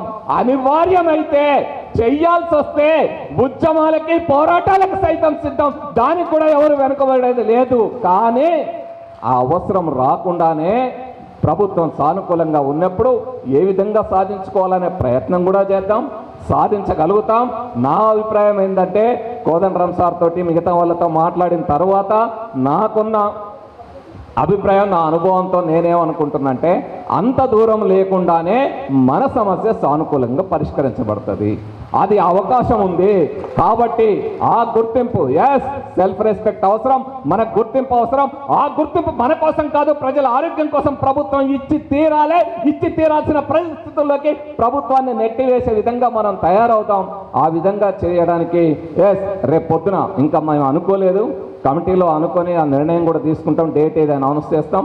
కానీ జనవరి 3వ వారంలో చలో హైదరాబాద్ పిలుపు ఉంటుంది. మీరందరూ కూడా సంసిద్ధులు అవ్వాలి. అన్ని జిల్లాల వాళ్ళకి చెప్పండి, ఇవాళ నిజామాబాద్ జిల్లాలోనే 1000 మంది వచ్చారంటే 33 జిల్లాలు హైదరాబాద్కి తరలి వస్తే ప్రభుత్వం ఇవ్వక పోతుందా? కాబట్టి మిత్రులారా, మనందరం కలిసికట్టుగా కదులుదామని తెలియజేస్తూ ఈ అవకాశం ఇచ్చిన పిఎంపి అసోసియేషన్ నిజామాబాద్ జిల్లా నాయకులకి, ఆర్ఎంపీ పిఎంపి అసోసియేషన్స్ నాయకులకి ఇక నుంచి మాత్రం నేను ఒకటే, ఈ ఆర్ఎంపీ పిఎంపి అనే పదం నాతో పదే చెప్పకండి అబ్బా. కమ్యూనిటీ పారామెడిక్స్ నాయకులకి, కమ్యూనిటీ పారామెడిక్స్ అందరికి కూడా విజ్ఞానాభినందనలు, ధన్యవాదాలు. Thank you. ధన్యవాదాలు రమేష్ గారు. తప్పకుండా మీ మోహను, ఆయన టీము అందరికీ ముందుగా అభినందనలు. ప్రభుత్వం వారితో సంప్రదింపులు చేసి ఈ పని సానుకూలంగా జరగడానికి గట్టి ప్రయత్నం చేస్తున్న ప్రొఫెసర్ కోదండరామ్ గారికి కూడా నా అభినందనలు. వేరు సంఘాలుగా ఉండి కలిసి ఉండే బలాన్ని మీకు అందకుండా ఉన్న టైంలో మీ అందరినీ ఒక తాటి మీదకి తీసుకొచ్చి తిరిగి ఉద్యమం చేయాలి అనే ఉద్దేశంతో పనిచేసిన మా రమేష్ గారికి అభినందనలు. నేను కొద్ది నిమిషాలు కొన్ని వాస్తవాలు మీ ముందు పెడతా. రాజశేఖర రెడ్డి గారు బతికున్నప్పుడు దాదాపు 1,50,000 మంది 2 రాష్ట్రాల్లో, ఇప్పుడు 2 రాష్ట్రాలు, అప్పుడు ఉమ్మడి రాష్ట్రం, గ్రామీణ వైద్యులు, అంటే ఇప్పుడు మీరు పిఎంపి ఆర్ఎంపీ అని పిలుచుకునే ఈ గ్రామీణ వైద్యులు, వీళ్ళందరి సేవలు ప్రభుత్వం వినియోగించుకోవాలనే కోరిక వాళ్ళకి కలిగింది. ఆరోగ్య రంగంలో principal secretary, special principal secretary కూడా సుజాతారావు గారికి ఈ పని అప్పచెప్పారు. డాక్టర్ ఏపీ రంగారావు గారిని, నేను, డాక్టర్ మురళీధరు, డాక్టర్ రామయోగయ్య, ఇట్లా 4 కూర్చున్నాం మా చేంబర్స్లో. మీరు ఒక సిలబస్ తయారు చేసి మా గ్రామీణ వైద్యులందరినీ గ్రామాలలో ప్రజలకు ఉపయోగపడేటట్టు తయారు చేయగలరా అని అడిగింది ఆమె. మేము చేయగలం, కానీ మీరు ఉన్నంతకాలమే కదా ఈ కార్యక్రమాన్ని మీరు పరిశీలి చేస్తారు, మీరు ఇక్కడి నుంచి ట్రాన్స్ఫర్ అయిపోతే ఈ పని ఆగిపోతుంది కదా అని అడిగినాం మేము. ప్రభుత్వం యొక్క విధానాలు ఎట్లుంటాయో మాకు తెలుసు కాబట్టి అడిగాం. రంగారావు గారు చాలా కాలం ప్రభుత్వ సంస్థల్లో పనిచేశాడు, లేడు, ఇప్పుడు ఆయన చనిపోయాడు. రామయోగయ్య కూడా లేడు. ఆ 4లో 2 బతుకున్నాం, 2 పోయాం. మీరు చేయలేరులేమ్మా, మీ అల్వి కాదులే అన్నాడు ఆయన. లేదు, ఖచ్చితంగా ప్రభుత్వం సీరియస్గా ఉంది, చేస్తుంది అన్నదామె. ఇలా అన్నాక ఒక నెలకు ఆమె ట్రాన్స్ఫర్ అయ్యి ఢిల్లీ పోయింది. దాదాపు ఆ పని మూలబడింది. కానీ రంగారావు గారు వదలకుండా వెంటబడి ప్రభుత్వాన్ని శిక్షణకు సంబంధించినటువంటి మూల సూత్రాలన్నింటినీ ఏర్పాటు చేశాడు ఆయన. అప్నా అని చెప్పి ఆంధ్రప్రదేశ్ నర్సింగ్ హోమ్స్ అసోసియేషన్ ఒక సంస్థ, ఇండియన్ మెడికల్ అసోసియేషన్ మరో సంస్థ, ఈ 2 సంస్థలని ఒప్పించి మళ్ళా శిక్షణ ఏర్పాటు చేశారు. ఈ 2 సంస్థలు మీకు వ్యతిరేకం. అంటే మీరందరూ ఫ్యాక్స్ అని, ఫ్యాక్ అంటే అర్థం ఏంటంటే అర్హత లేకుండా వైద్యం చేయడం. నా అభిప్రాయంలో క్వాక్ అంటే అర్హత లేకుండా వైద్యం చేయడమే కాదు, వైద్యం తెలియకుండా వైద్యం చేయడం కూడా. అర్హత ఉంటుంది కానీ వైద్యం రాదు, వాళ్ళను కూడా క్వాక్స్ అని పిలవాలి. క్వాలిఫైడ్ క్వాక్స్, అన్క్వాలిఫైడ్ క్వాక్స్ అని 2 రకాలు ఉంటారు క్వాక్స్. క్వాలిఫికేషన్ దానంతట అదే వైద్యం చేయడానికి తగిన సామర్థ్యాన్ని ఏదో తగిన శిక్షణ ఇస్తేనే క్వాలిఫికేషన్ ఉపయోగపడుతుంది. మా మెడికల్ కాలేజీల్లో పాస్ కావాలంటే ఏ సబ్జెక్టులోనైనా 50% మార్కులు వస్తే చాలు, బయట అయితే 35 వస్తే చాలు. ఆ 50% కంటే బయట ఉండే రోగాలు వస్తే ఏం చేయాలి? మేము ఏం చేయాలంటే పోతారు. కాబట్టి వాళ్ళకి కూడా వైద్యం చేయాలంటే ఆ కొరవబడిన 50% వైద్యం నేర్చుకోవాల్సిందే. మెడికల్ కాలేజీలో నేర్పిస్తే సమస్య లేదు, అవి నేర్పించడం లేదని దాదాపు 5-6 ఏళ్ల క్రితం మెడికల్ కౌన్సిల్ ఆఫ్ ఇండియా అనే పేరుతో ఉన్నప్పుడు వైద్య విద్యార్థులకి కేవలం వైద్యం నేర్పిస్తే చాలదో, జనంతో ఎలా మెలగాలి, ఎలా మాట్లాడాలి నేర్పించాలి, విలువలు నేర్పించాలి, ఎట్లా మాట్లాడాలో కమ్యూనికేషన్ కూడా నేర్పించాలని వెంటబడ్డాం మేము. చివరికి దాన్ని AETCOM, attitude ethics and communication అనే పేరుతో ఇప్పుడు మెడికల్ కాలేజీలకు ఆ కాగితాలు పంపించారు. కానీ మేము కోరిన తీరులో ఆ రకమైన శిక్షణ ఇప్పటికీ జరగడంలా. మీరు ఆశ్చర్యపోవద్దు, 4.5 ఏళ్ళు మెడికల్ కాలేజీలో చదివి మరొక సంవత్సరం ఔషధ్యం చేసిన తర్వాత ఇప్పుడున్న మెడికల్ కాలేజీలన్నీ తిరుగుతున్నా నేను. పరిస్థితి ఏంటో నాకు తెలుసు. 50 నైపుణ్యాలు వచ్చి ఉండాలి మెడికల్ కాలేజీలో చదివిన విద్యార్థులకి. ఒక్క నైపుణ్యం అరకొరగా వస్తుంది, అది సూదులేయడమే. ఇంత దారుణంగా వైద్య విద్య ఉండాలనా? నేను ఒకటే మాట చెప్తున్నా, ప్రతి గ్రామానికి MBBS పూర్తి చేసిన డాక్టర్ తగిన సామర్థ్యాలతో ప్రజలకు అందుబాటులోకి వస్తే మరుసటి రోజు నుంచి RMP వ్యవస్థ రద్దయిపోతుంది. నేనేం మిమ్మల్ని భయపెట్టడానికి చెప్పటంలా. అది వస్తే ఆ పని చేయాలంటే ఏం చేయాలి? ప్రభుత్వం వాళ్ళు మెడికల్ కాలేజీలో శిక్షణని ఇంప్రూవ్ చేయాలి. మెడికల్ కాలేజీలో తయారయ్యే డాక్టర్లు కనీసం 1000 మందికి ఒకరు సంఖ్య ఉంటే చాలదు. వాళ్ళకి ప్రజలతో మాట్లాడడం నేర్పించాలి. తనకంటే కింద వారిని, పై వారిని, తోటి వారిని, ప్రజల్ని ఎలా కమ్యూనికేట్ చేయాలో నేర్పించాలి.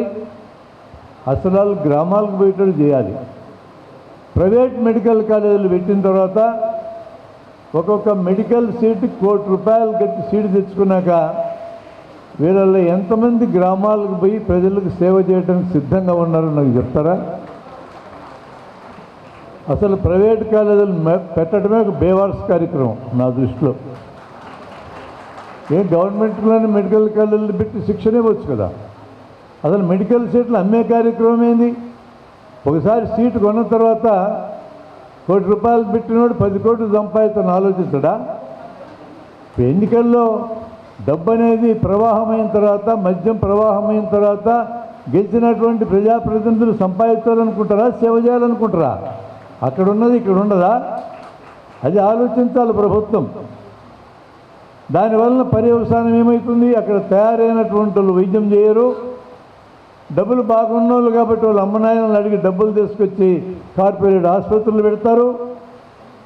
తనకంటే తెలివి కలిగినటువంటి వైద్య విద్యార్థులు తమ కింద పని చేయించుకుంటారు. అది జరగబోయేది, ఇప్పుడు జరుగుతుంది. కార్పొరేట్ వైద్యం ఎలా ఉంటుందో నాకు తెలుసు.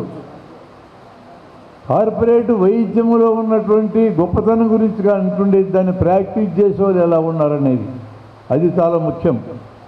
కరోనా వచ్చి ప్రపంచమంతా బాధపడుతున్న టైంలో అందరం భయపడ్డాం.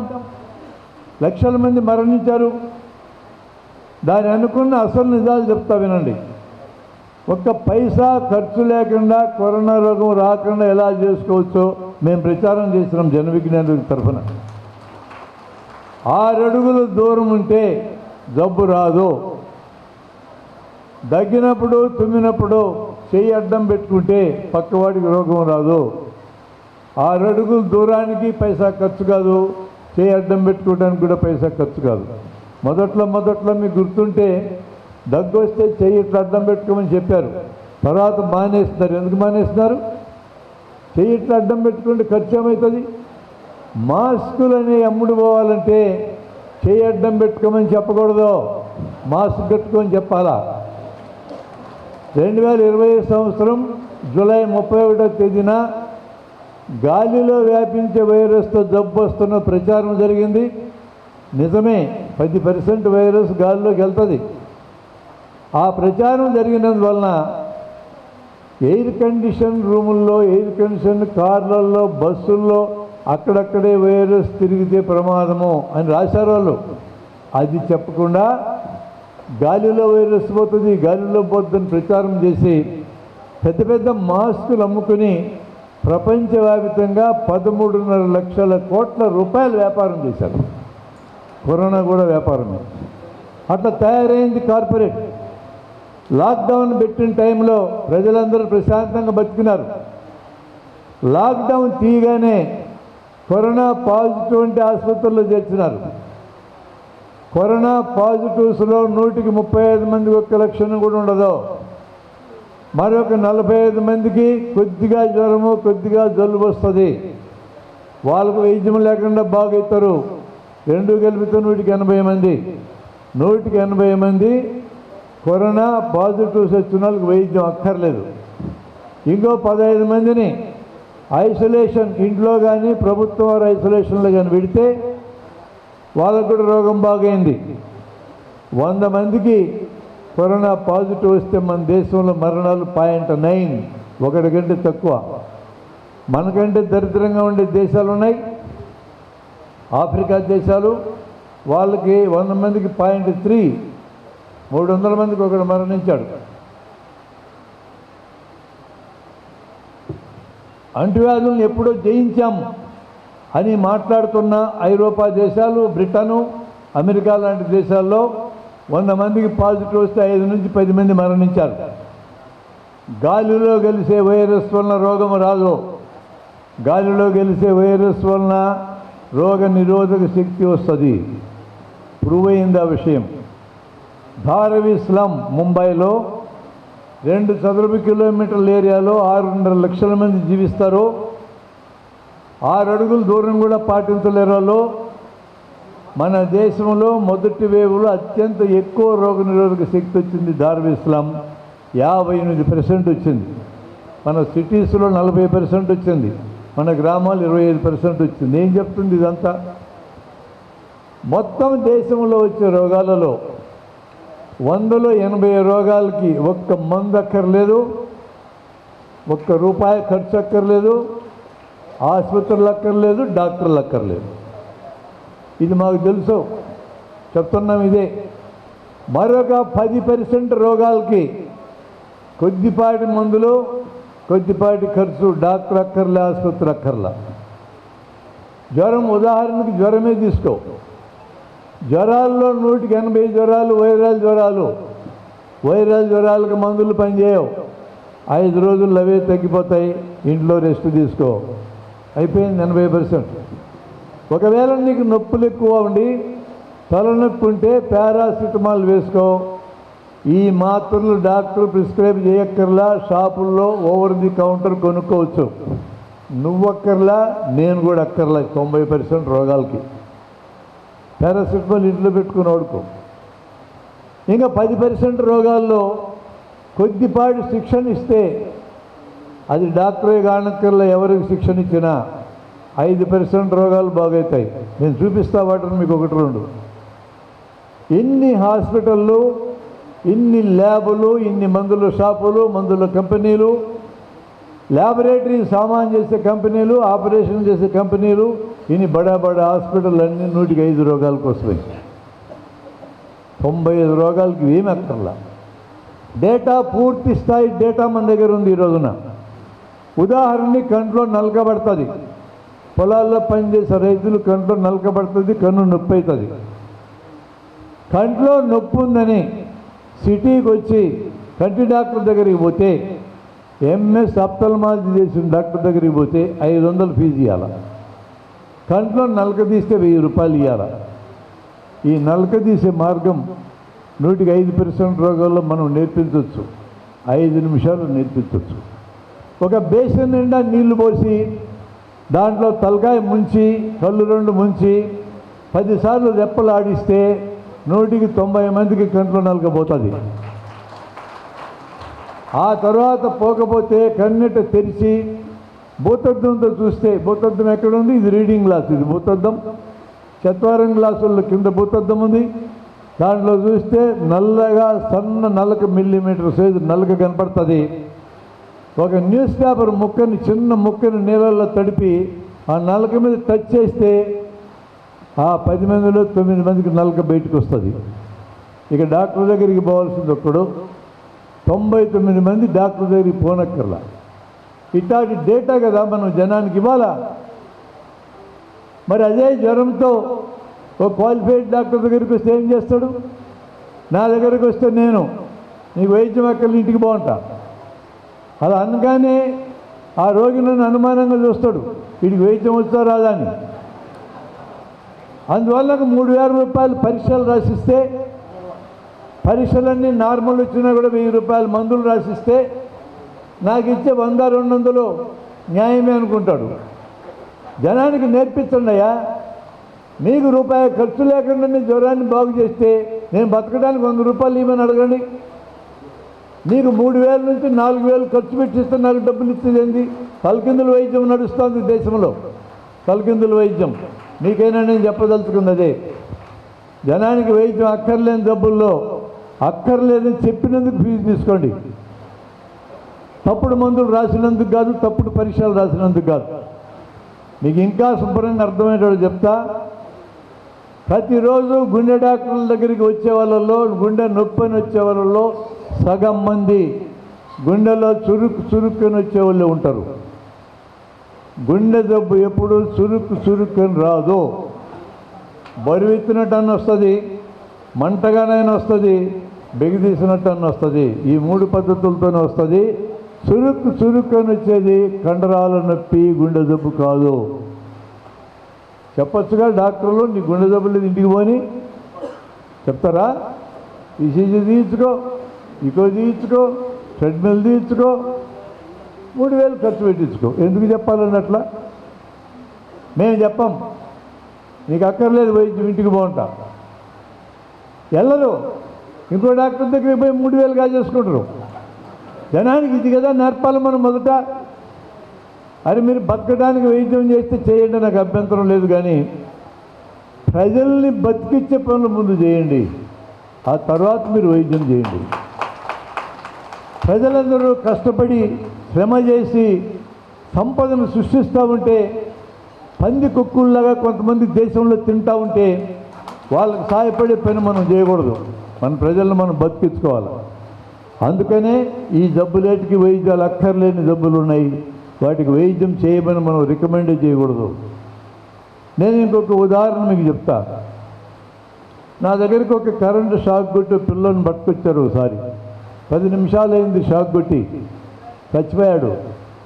పెళ్ళయింది ఈ మధ్య, 3 నెలల పసిబిడ్డను ఎత్తుకొని ఆడి భార్య వచ్చింది. నేను ఆయన బతికించలేను. కొన్ని వేల మందికి గుండె ఆగి ఆడించడంలో శిక్షణ ఇచ్చినాను నేను, కానీ నేనేం చేయలేను. కానీ మేము 1990లో అక్షరాస్యత కార్యక్రమంలో భాగం కింద చిత్తూరు జిల్లాలో అక్షరాస్యత పూర్తయినాక ఆరోగ్యం గురించి ప్రజలకు నేర్పించాలని తిరుపతికి దక్షిణాన కమ్మవారి కంట్రిగాను ఊరుంటే ఆ ఊళ్ళో 200 మంది యూత్కి ప్రథమ చికిత్స శిక్షణ ఇచ్చాం. శిక్షణ ఇచ్చింది ఎవరికి? చదువున్న వాళ్ళకి కాదు, చదువు లేని వాళ్ళకే. మీ ఆర్ఎంపీలు కూడా కాదు, వాళ్ళు ఏమీ కాదు, వాళ్ళు వైద్యమే తెలియదు వాళ్ళకి. గుండె ఆగిపోయి ఆడించేటట్లు నేర్పించినాం మేము. ఇది అయిన తర్వాత నెలకి వర్షాకాలం వచ్చింది, పిడుగులు ఉరుములు. ఓ పొలం దున్నుతున్న రైతు మీద పిడుగుపడింది. పిడుగుపడిందంటే ఏదో పడుతుంది అనుకోకండి, ఏదో అర్జునుడు రథం ఆకాశంలో పోతా ఉంటే చీలోడిపోయి నిత్తన పడదంటారు. చీలోడిపోతే చక్కెర ఊడిపోదా? అది కాదు విషయం, అది మెరుపది, కరెంటు షాకు. ఆ షాకు తగిలి అక్కడ రైతు టక్కన పడిపోయినాడు. పక్క పొలం దున్నుతున్న కుర్రోడు మా దగ్గర శిక్షణ పొందినాడు, చదువు లేదు వాడికి, గుర్తుపెట్టుకోండి. వెంటనే పరిగెత్తుకుని వెళ్ళాడు, మెడలో నాడి చూశాడు, నాడి తెలియలేదు. వెంటనే అక్కడ ఎల్లికలు పడుకోబెట్టి దుర్రమ్మ మీద 20 సార్లు నొక్కాడు. ఆ నొక్కడం ఎలాగో మేము నేర్పించాం, పక్కా నేర్పించాం. 20 సార్లు నొక్కగానే లేచి కూర్చొని ఏమైంది నాకు అన్నాడు. ఎవరు బతికిచ్చారని? ప్రథమ చికిత్స నేర్పించడానికి డిగ్రీలు ఎందుకు? డాక్టర్ల దాకా వచ్చేదాకా బతికుంటారా వాళ్ళు? పల్లెటూళ్ళలో జరుగుతాయి, పాములు గరుస్తాయి, తేళ్ళు కుడతాయి, తేనెటీగలు కుడతాయి, ఊరేసుకుంటారు, పురుగు మందులు తాగుతారు. వీళ్ళందరినీ ఎక్కడికక్కడ గ్రామాల్లో బతికించాల్సిందే. సిటీకి వచ్చేదాకా వాళ్ళు ఏం బతకరు. మేము బతికించలేం, సిటీలో ఉండే వాళ్ళమి, గ్రామాల్లో ఉండే మీరు బతికించాల్సిందే. అందుకనే మిత్రులారా, నేను ఒక చిన్న సూచన చెప్తున్నా. మీకు వస్తే చాలా విద్య ప్రతి ఒక్క పౌరుడికి వచ్చి ఉండాలి. అలా వచ్చి ఉండాలంటే మార్గం ప్రతి విద్యాలయంలో నేర్పాలి. మీకు నేను ఇచ్చే సూచన కూడా అదే. మీరు కేవలం మీ సమస్యల కోసం పోరాడుతున్నంత కాలము ప్రజలు మీకు మద్దతు వస్తున్నారో తెలియదు. మీరందరూ తిరిగి వెళ్ళినాక మీ ఊళ్ళో ఉన్న స్కూల్కి వెళ్ళండి, వారానికి ఒక రోజు వెళ్ళండి, ఒక్క క్లాసులో ప్రథమ చికిత్స నేర్పండి, చిన్న చిన్న వైద్యాలు నేర్పండి. ప్రజలు మొత్తం నీకు స్నేహితులుగా మారుతారు. ప్రభుత్వాలు మీకు సాయం చేసినా చేయకపోయినా జనం మీ పక్కన ఉంటారు. ఒక ఉదాహరణ చెప్పి నేను ముగిస్తా. ఒకసారి ఒక టీచర్కి టెంపరీ ఉద్యోగం వచ్చి మా జిల్లాలో, కర్నూలు జిల్లాలో కొండమీద పల్లెలో చదువు చెప్పడం మొదలెట్టాడు. ఈ కొండ మీదకి ఏనాకుడికి వస్తాలేని వాడు ఇంక చొక్కా తీసి పడేశాడు, బనియన్ తీశాడు, లుంగి కట్టు చదువు చెప్తా ఉన్నాడు. చుట్టూ 25 మంది పిల్లలు చేరారు. ఈ లోపల ప్రజాప్రతినిధి, ఒక ప్రభుత్వ ఆఫీసర్ జిల్లా స్థాయిలో ఆ ఊరు స్కూల్ చూడడానికి వచ్చారు. వాడు రాడనుకున్నారు, వాళ్ళు ఇచ్చారు. ఇతను టేబుల్ మీద కాళ్ళు పెట్టి చదువు చెప్తున్నాడు పిల్లలకి. చుట్టూ పిల్లలు కూడా జనమంతా ఉన్నారు పిల్లలు. ఆ ప్రజాప్రతినిధి వచ్చాడు. ఎవరైనా టీచర్ అన్నాడు. మొదట ఈ టీచర్ ఏమనుకున్నాడంటే వచ్చినోడిని ప్రజాప్రతినిధి అడిగి తెలియదు, ఏదో అడుక్కోవడానికి మనుషులు ఇచ్చినారనుకుని ఆ స్కూలే అడుక్కోవడానికి ఏమి ఇవ్వమన్నాడు. అడుక్కున్నాను కాదు నేను అన్నాడు. మరి ఏందంటా అన్నాడు. ఎవరు టీచర్ ఇక్కడ నేనే అన్నాడు. టేబుల్ మీద కాళ్ళు తీలా. నువ్వు టీచర్వా అన్నాడు. అవు నేనే టీచర్ అన్నాడు. నువ్వేం టీచర్వా? సొక్కా లేదు, బనియన్ లేదు, లుంగి కట్టుకుని ఉన్నావనే చదువు చెప్పడానికి అవన్నీ ఎందుకు అన్నాడు. నేను ఎవరినో నీకు తెలుసానే, నువ్వెవడైతే నాకెందుకు అన్నాడు. నేను జడ్పీ చైర్మన్ మసాల్ ఈరన్ అన్నాడు. మసాల్ ఈరన్ అంటే టెర్రర్ మా దగ్గర. సార్ అని లేచాడు, గబగబా చొక్కా వేసుకున్నాడు. సార్ నేను పొరపాటైంది సార్ అని అన్నాడు. ఆ వచ్చిన ఆఫీసరు చిన్నోడు కాదు, మన్మోహన్ సింగ్, చాలా పెద్ద ఆఫీసరు. నీకు మసాల్ ఈరన్ కోపం వచ్చింది. వీడేది ఈ చదువు చెప్పడమని, అసలు నువ్వు ఇక్కడ చదువు చెప్తున్నావా నాకు అనుమానం అన్నాడు.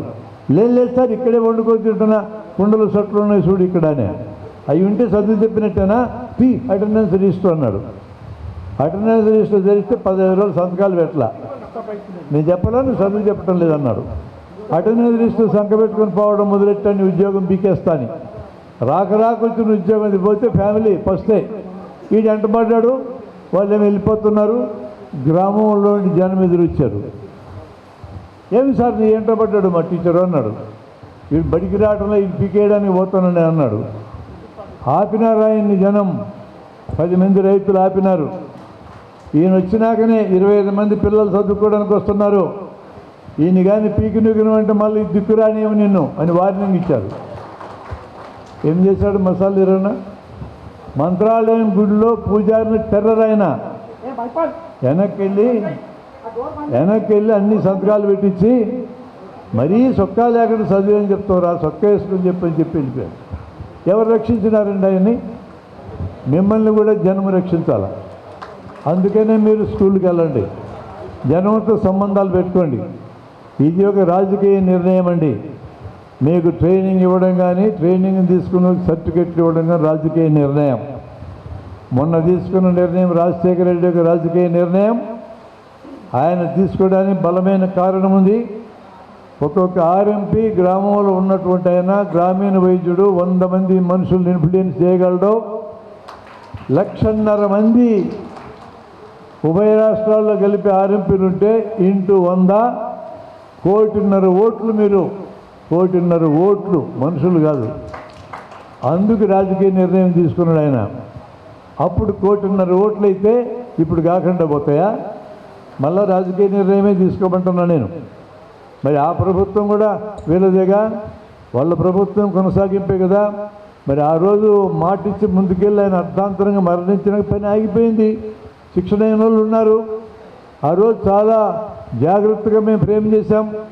అప్పుడు అప్నా వాళ్ళు, ఐఎంఏ వాళ్ళు మందుల గురించి చెప్పొద్దు, ఎందుకంటే మేము మందుల గురించి రాయాలి సిలబస్లో. మేము రాయకపోయినా మీరు వాడతారు, అది మీ సమస్య. మందుల గురించి మేమేం నేర్పలేదు. జబ్బుల గురించి నేర్పించినాం, గీత గీసినాం. ఇంతవరకు మీరు చేయొచ్చు, దీని తర్వాత మీరు చేయొద్దు. ప్రతి జబ్బుకి ఏ లెవెల్లో చేయొచ్చు, ఏ లెవెల్లో చేయకూడదు చెప్పాం.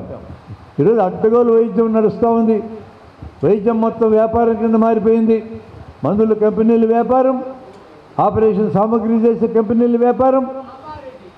పరీక్షా సాధనాలు చేసే కంపెనీల వ్యాపారం, ఇన్సూరెన్స్ వ్యాపారం, ఏది వ్యాపారం కాకుండా ఉంది ఇక్కడ? వైద్యం వ్యాపారం కింద మారిన తర్వాత జనమందరినీ వ్యాపారానికి సమితుల కింద మనం పెడతామా? అది ఆలోచించమని మనవి చేస్తున్నా. మీరు సీరియస్గానే ఈ ప్రయత్నం చేయండి. నాకు కూడా నమ్మకం ఉంది, ప్రభుత్వం చేసే అవకాశం ఉంది. పోరాటాలు చేయాల్సి వస్తే చేస్తారు, కానీ పోరాటాలు చేసినా పోరాటాలు చేయకుండా సామరస్యంగా రాజకీయ నిర్ణయం తీసుకున్నా మీరు ప్రజలతో ఉండండి, ప్రజల కోసం ఉండండి. ప్రజలు మిమ్మల్ని రక్షించుకుంటారు. ఏదైనా కేసు లాంటిది పెట్టి పోలీసులు మీ దగ్గరికి వచ్చే పరిస్థితి వస్తే ప్రజలందరూ పక్కన ఉంటే పోలీసులు వెనక్కి వెళ్ళిపోవాల్సిందే. అంత సులభం అది. అది నేను చెప్పడానికే ఈ కొద్ది నిమిషాలు సమయం తీసుకున్నా. Thank you very much for giving this nice hearing. Sir మాట్లాడతారు 5 minutes. PMP association of Telangana Nizamabad జిల్లా శాఖ వారు ఇవాళ ఈ సమావేశం ఏర్పాటు చేసినందుకు అభినందిస్తున్నా. ఈ సమావేశంలో ప్రసంగించడానికి చాలా దూరం నుంచి విచ్చేసిన డాక్టర్ బ్రహ్మారెడ్డి గారికి, సభాధ్యక్షులు మోహన్ గారికి, వేదిక మీద ఉన్న పెద్దలు రమేష్ గారికి, శంకర్ గారికి, ఇంకా అందరికీ కూడా పేరు పేరున వందనం. మీ అందరికీ పేరు పేరున వందనం. డాక్టర్ బ్రహ్మారెడ్డి గారు చెప్పిన విషయాలు నేను చెప్పలేను.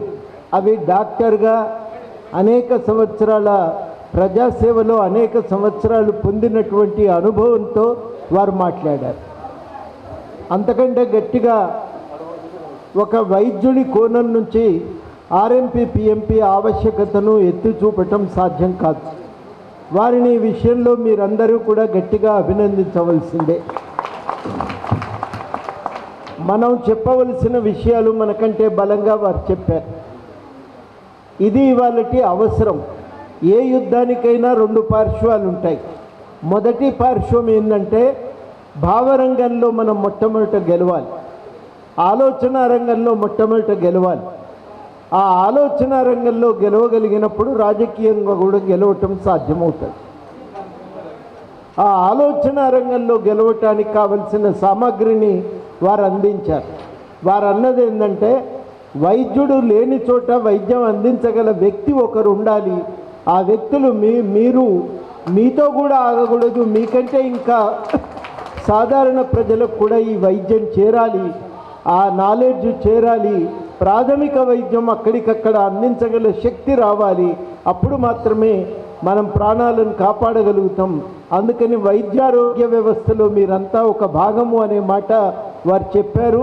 అట్లాంటి వైద్యాన్ని అందించడానికి పుస్తకాలు రాశారు, ప్రచారం చేశారు. ఆ ప్రచారంలో భాగంగానే ఇవాళ వారు మన దగ్గరికి వచ్చింది. ఆ ఆలోచనలను మనం ప్రాతిపదికగా చేసుకోవాలి. మనం కేవలం నా బతుకు తెరువు దెబ్బతింటుంది, నాకు ఇవ్వండి సర్టిఫికెట్ అంటే ఇవ్వరు. నా వల్ల సమాజానికి లాభం జరుగుతుందంటేనే అప్పుడు ప్రభుత్వం వింటది. ఆ మాట వారు చెప్తున్నారు. మనం సమాజం నుంచి వేరు చేసుకొని మన గురించి ఆలోచిస్తాం, అది తప్పు. సమాజంలో అంతర్భాగంగా మనల్ని మనం చూసుకోగలిగినప్పుడు మనం ఏదైనా చేయగలుగుతాం. ఆ అంతర్భాగంగా ఊహించుకోండి. ప్రజల ఆరోగ్యాన్ని అందించడంలో మీ పాత్రను నిర్ణయించండి. ఆ నిర్ణయించి చెప్పినప్పుడు మీ వాదనకు ఒక బలం చేకూరుతుందనేది వారు చెప్తున్న మాట. ఎప్పుడైతే ఈ ఆలోచన బలంగా ప్రజల్లోకి పోతుందో మీకు ప్రజల్లో మద్దతు దొరుకుతుంది. ఆ మద్దతును నిలబెట్టుకున్నప్పుడే ప్రభుత్వం మీ మాట వింటుంది అనేది మీరు అర్థం చేసుకోవాలి. అట్లా కాకుండా మనం గిరిగీసుకొని నేను నీకు ఓటేసినా నాకు చేస్తావా చేయవా అంటే చెయ్యరు. ప్రజల ద్వారా మాత్రమే వాళ్ళకు సందేశం పోతుంది.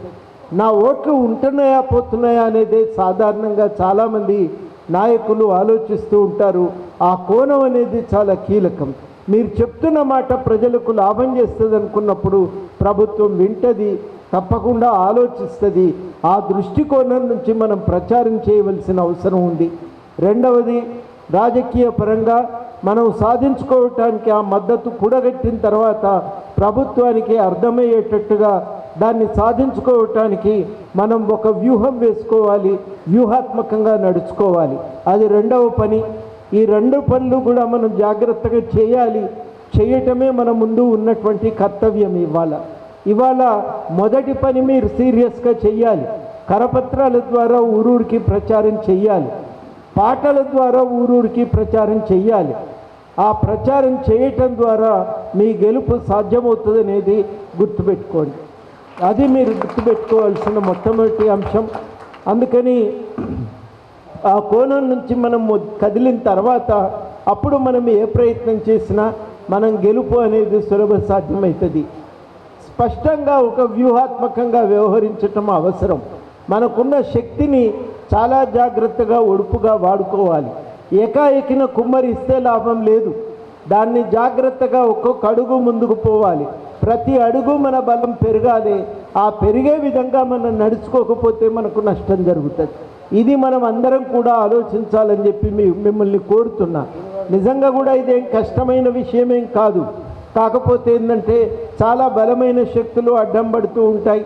ఎందుకు ఉండాలి వీళ్ళు అనుకుంటారు. నిజంగా కూడా ఇవాళ స్థూలంగా సమాజ కోణం నుంచి ఆలోచించినప్పుడు మీలాంటి వాళ్ళ అవసరం ఏమిటో డాక్టర్ గారు చెప్పారు. నేను దాని జోలికి పోకుండా మీరు అందించేటువంటి వైద్యం మీకు తెలిసిన జ్ఞానానికి పరిమితమై ఉండాలి అనేదే ఇవాళ ప్రధానంగా అందరం కూడా నొక్కి చెప్తా ఉన్నాం. ఆ మేరకు ఒక నియంత్రణ ఉండాలన్నా మీకు ఒక సర్టిఫికెట్ ఇచ్చి మిమ్మల్ని నియంత్రించడానికి ప్రత్యేకమైనటువంటి వ్యవస్థని ఏర్పాటు చేయటం తప్ప మరొక మార్గం లేదు. ఆ మార్గం గురించి ఆలోచించకుండా ఇవాళ మీ మీద విరుచుకపడి మీరు క్లినిక్లు బంద్ చేయిద్దామని ప్రయత్నం చేస్తే అది అయ్యే పని కానే కాదు. ఇది మనం అలా అర్థం చేసుకోవాలి. చాలాసార్లు మాకు కన్నాభిరణ్ గారు చెప్పేది, వెనకడికి ఎవరో అమెరికాలో నల్లుల యంత్రం అని ప్రకటించారట.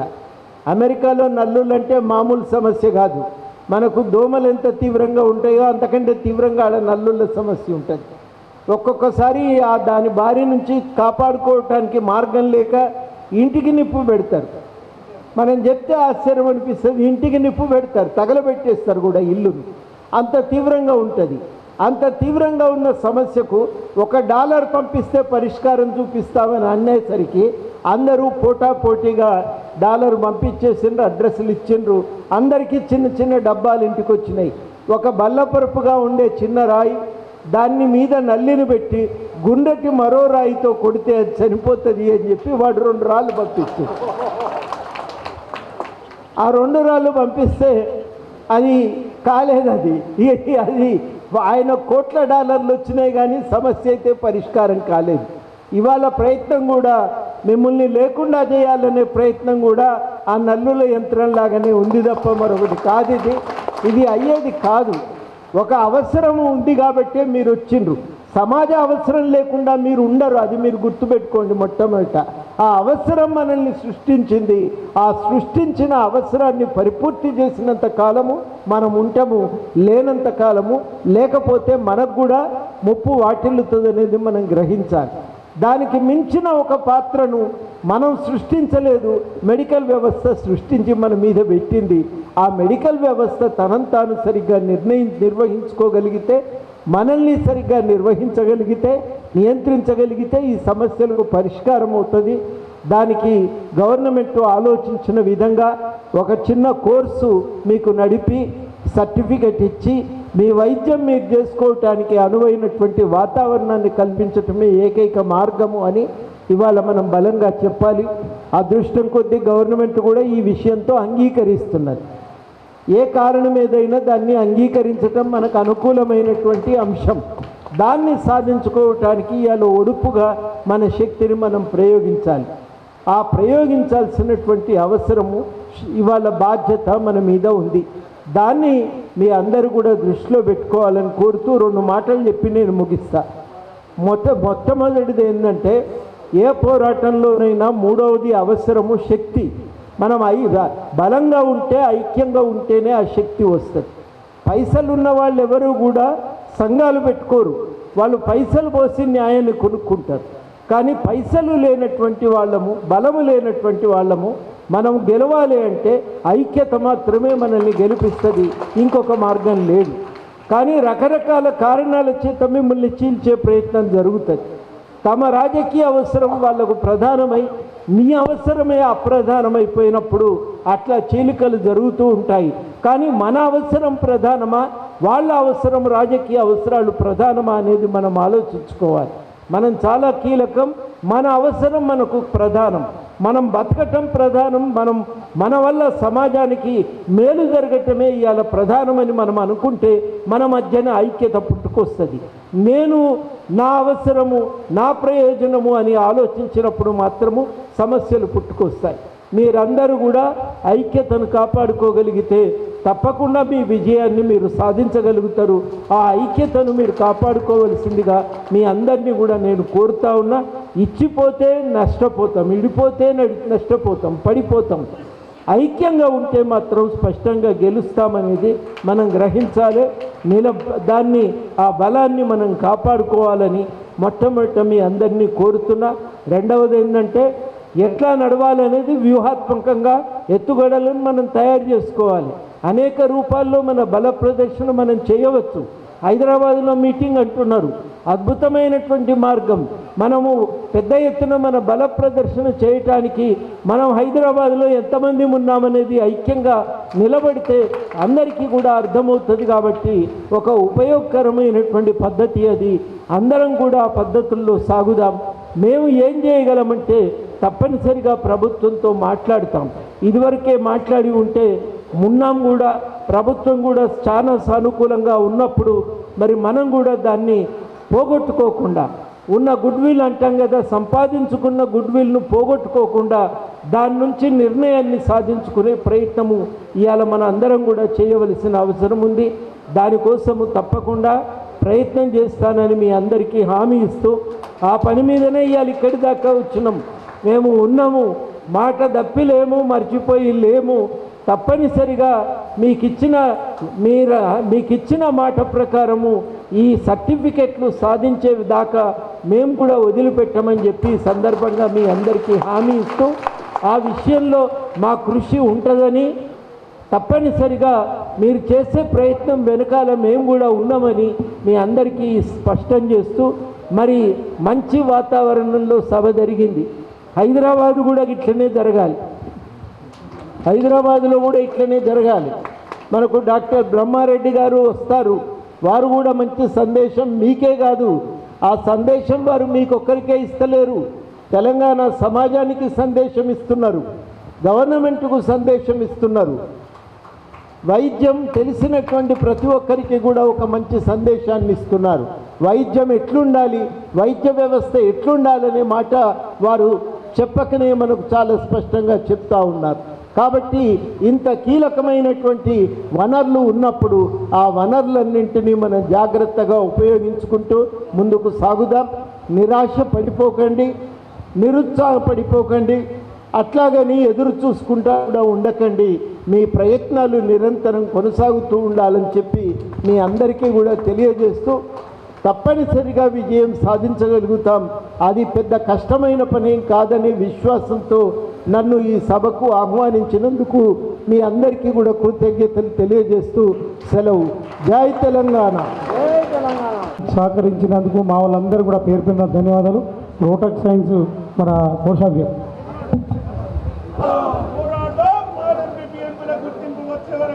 పోరాటం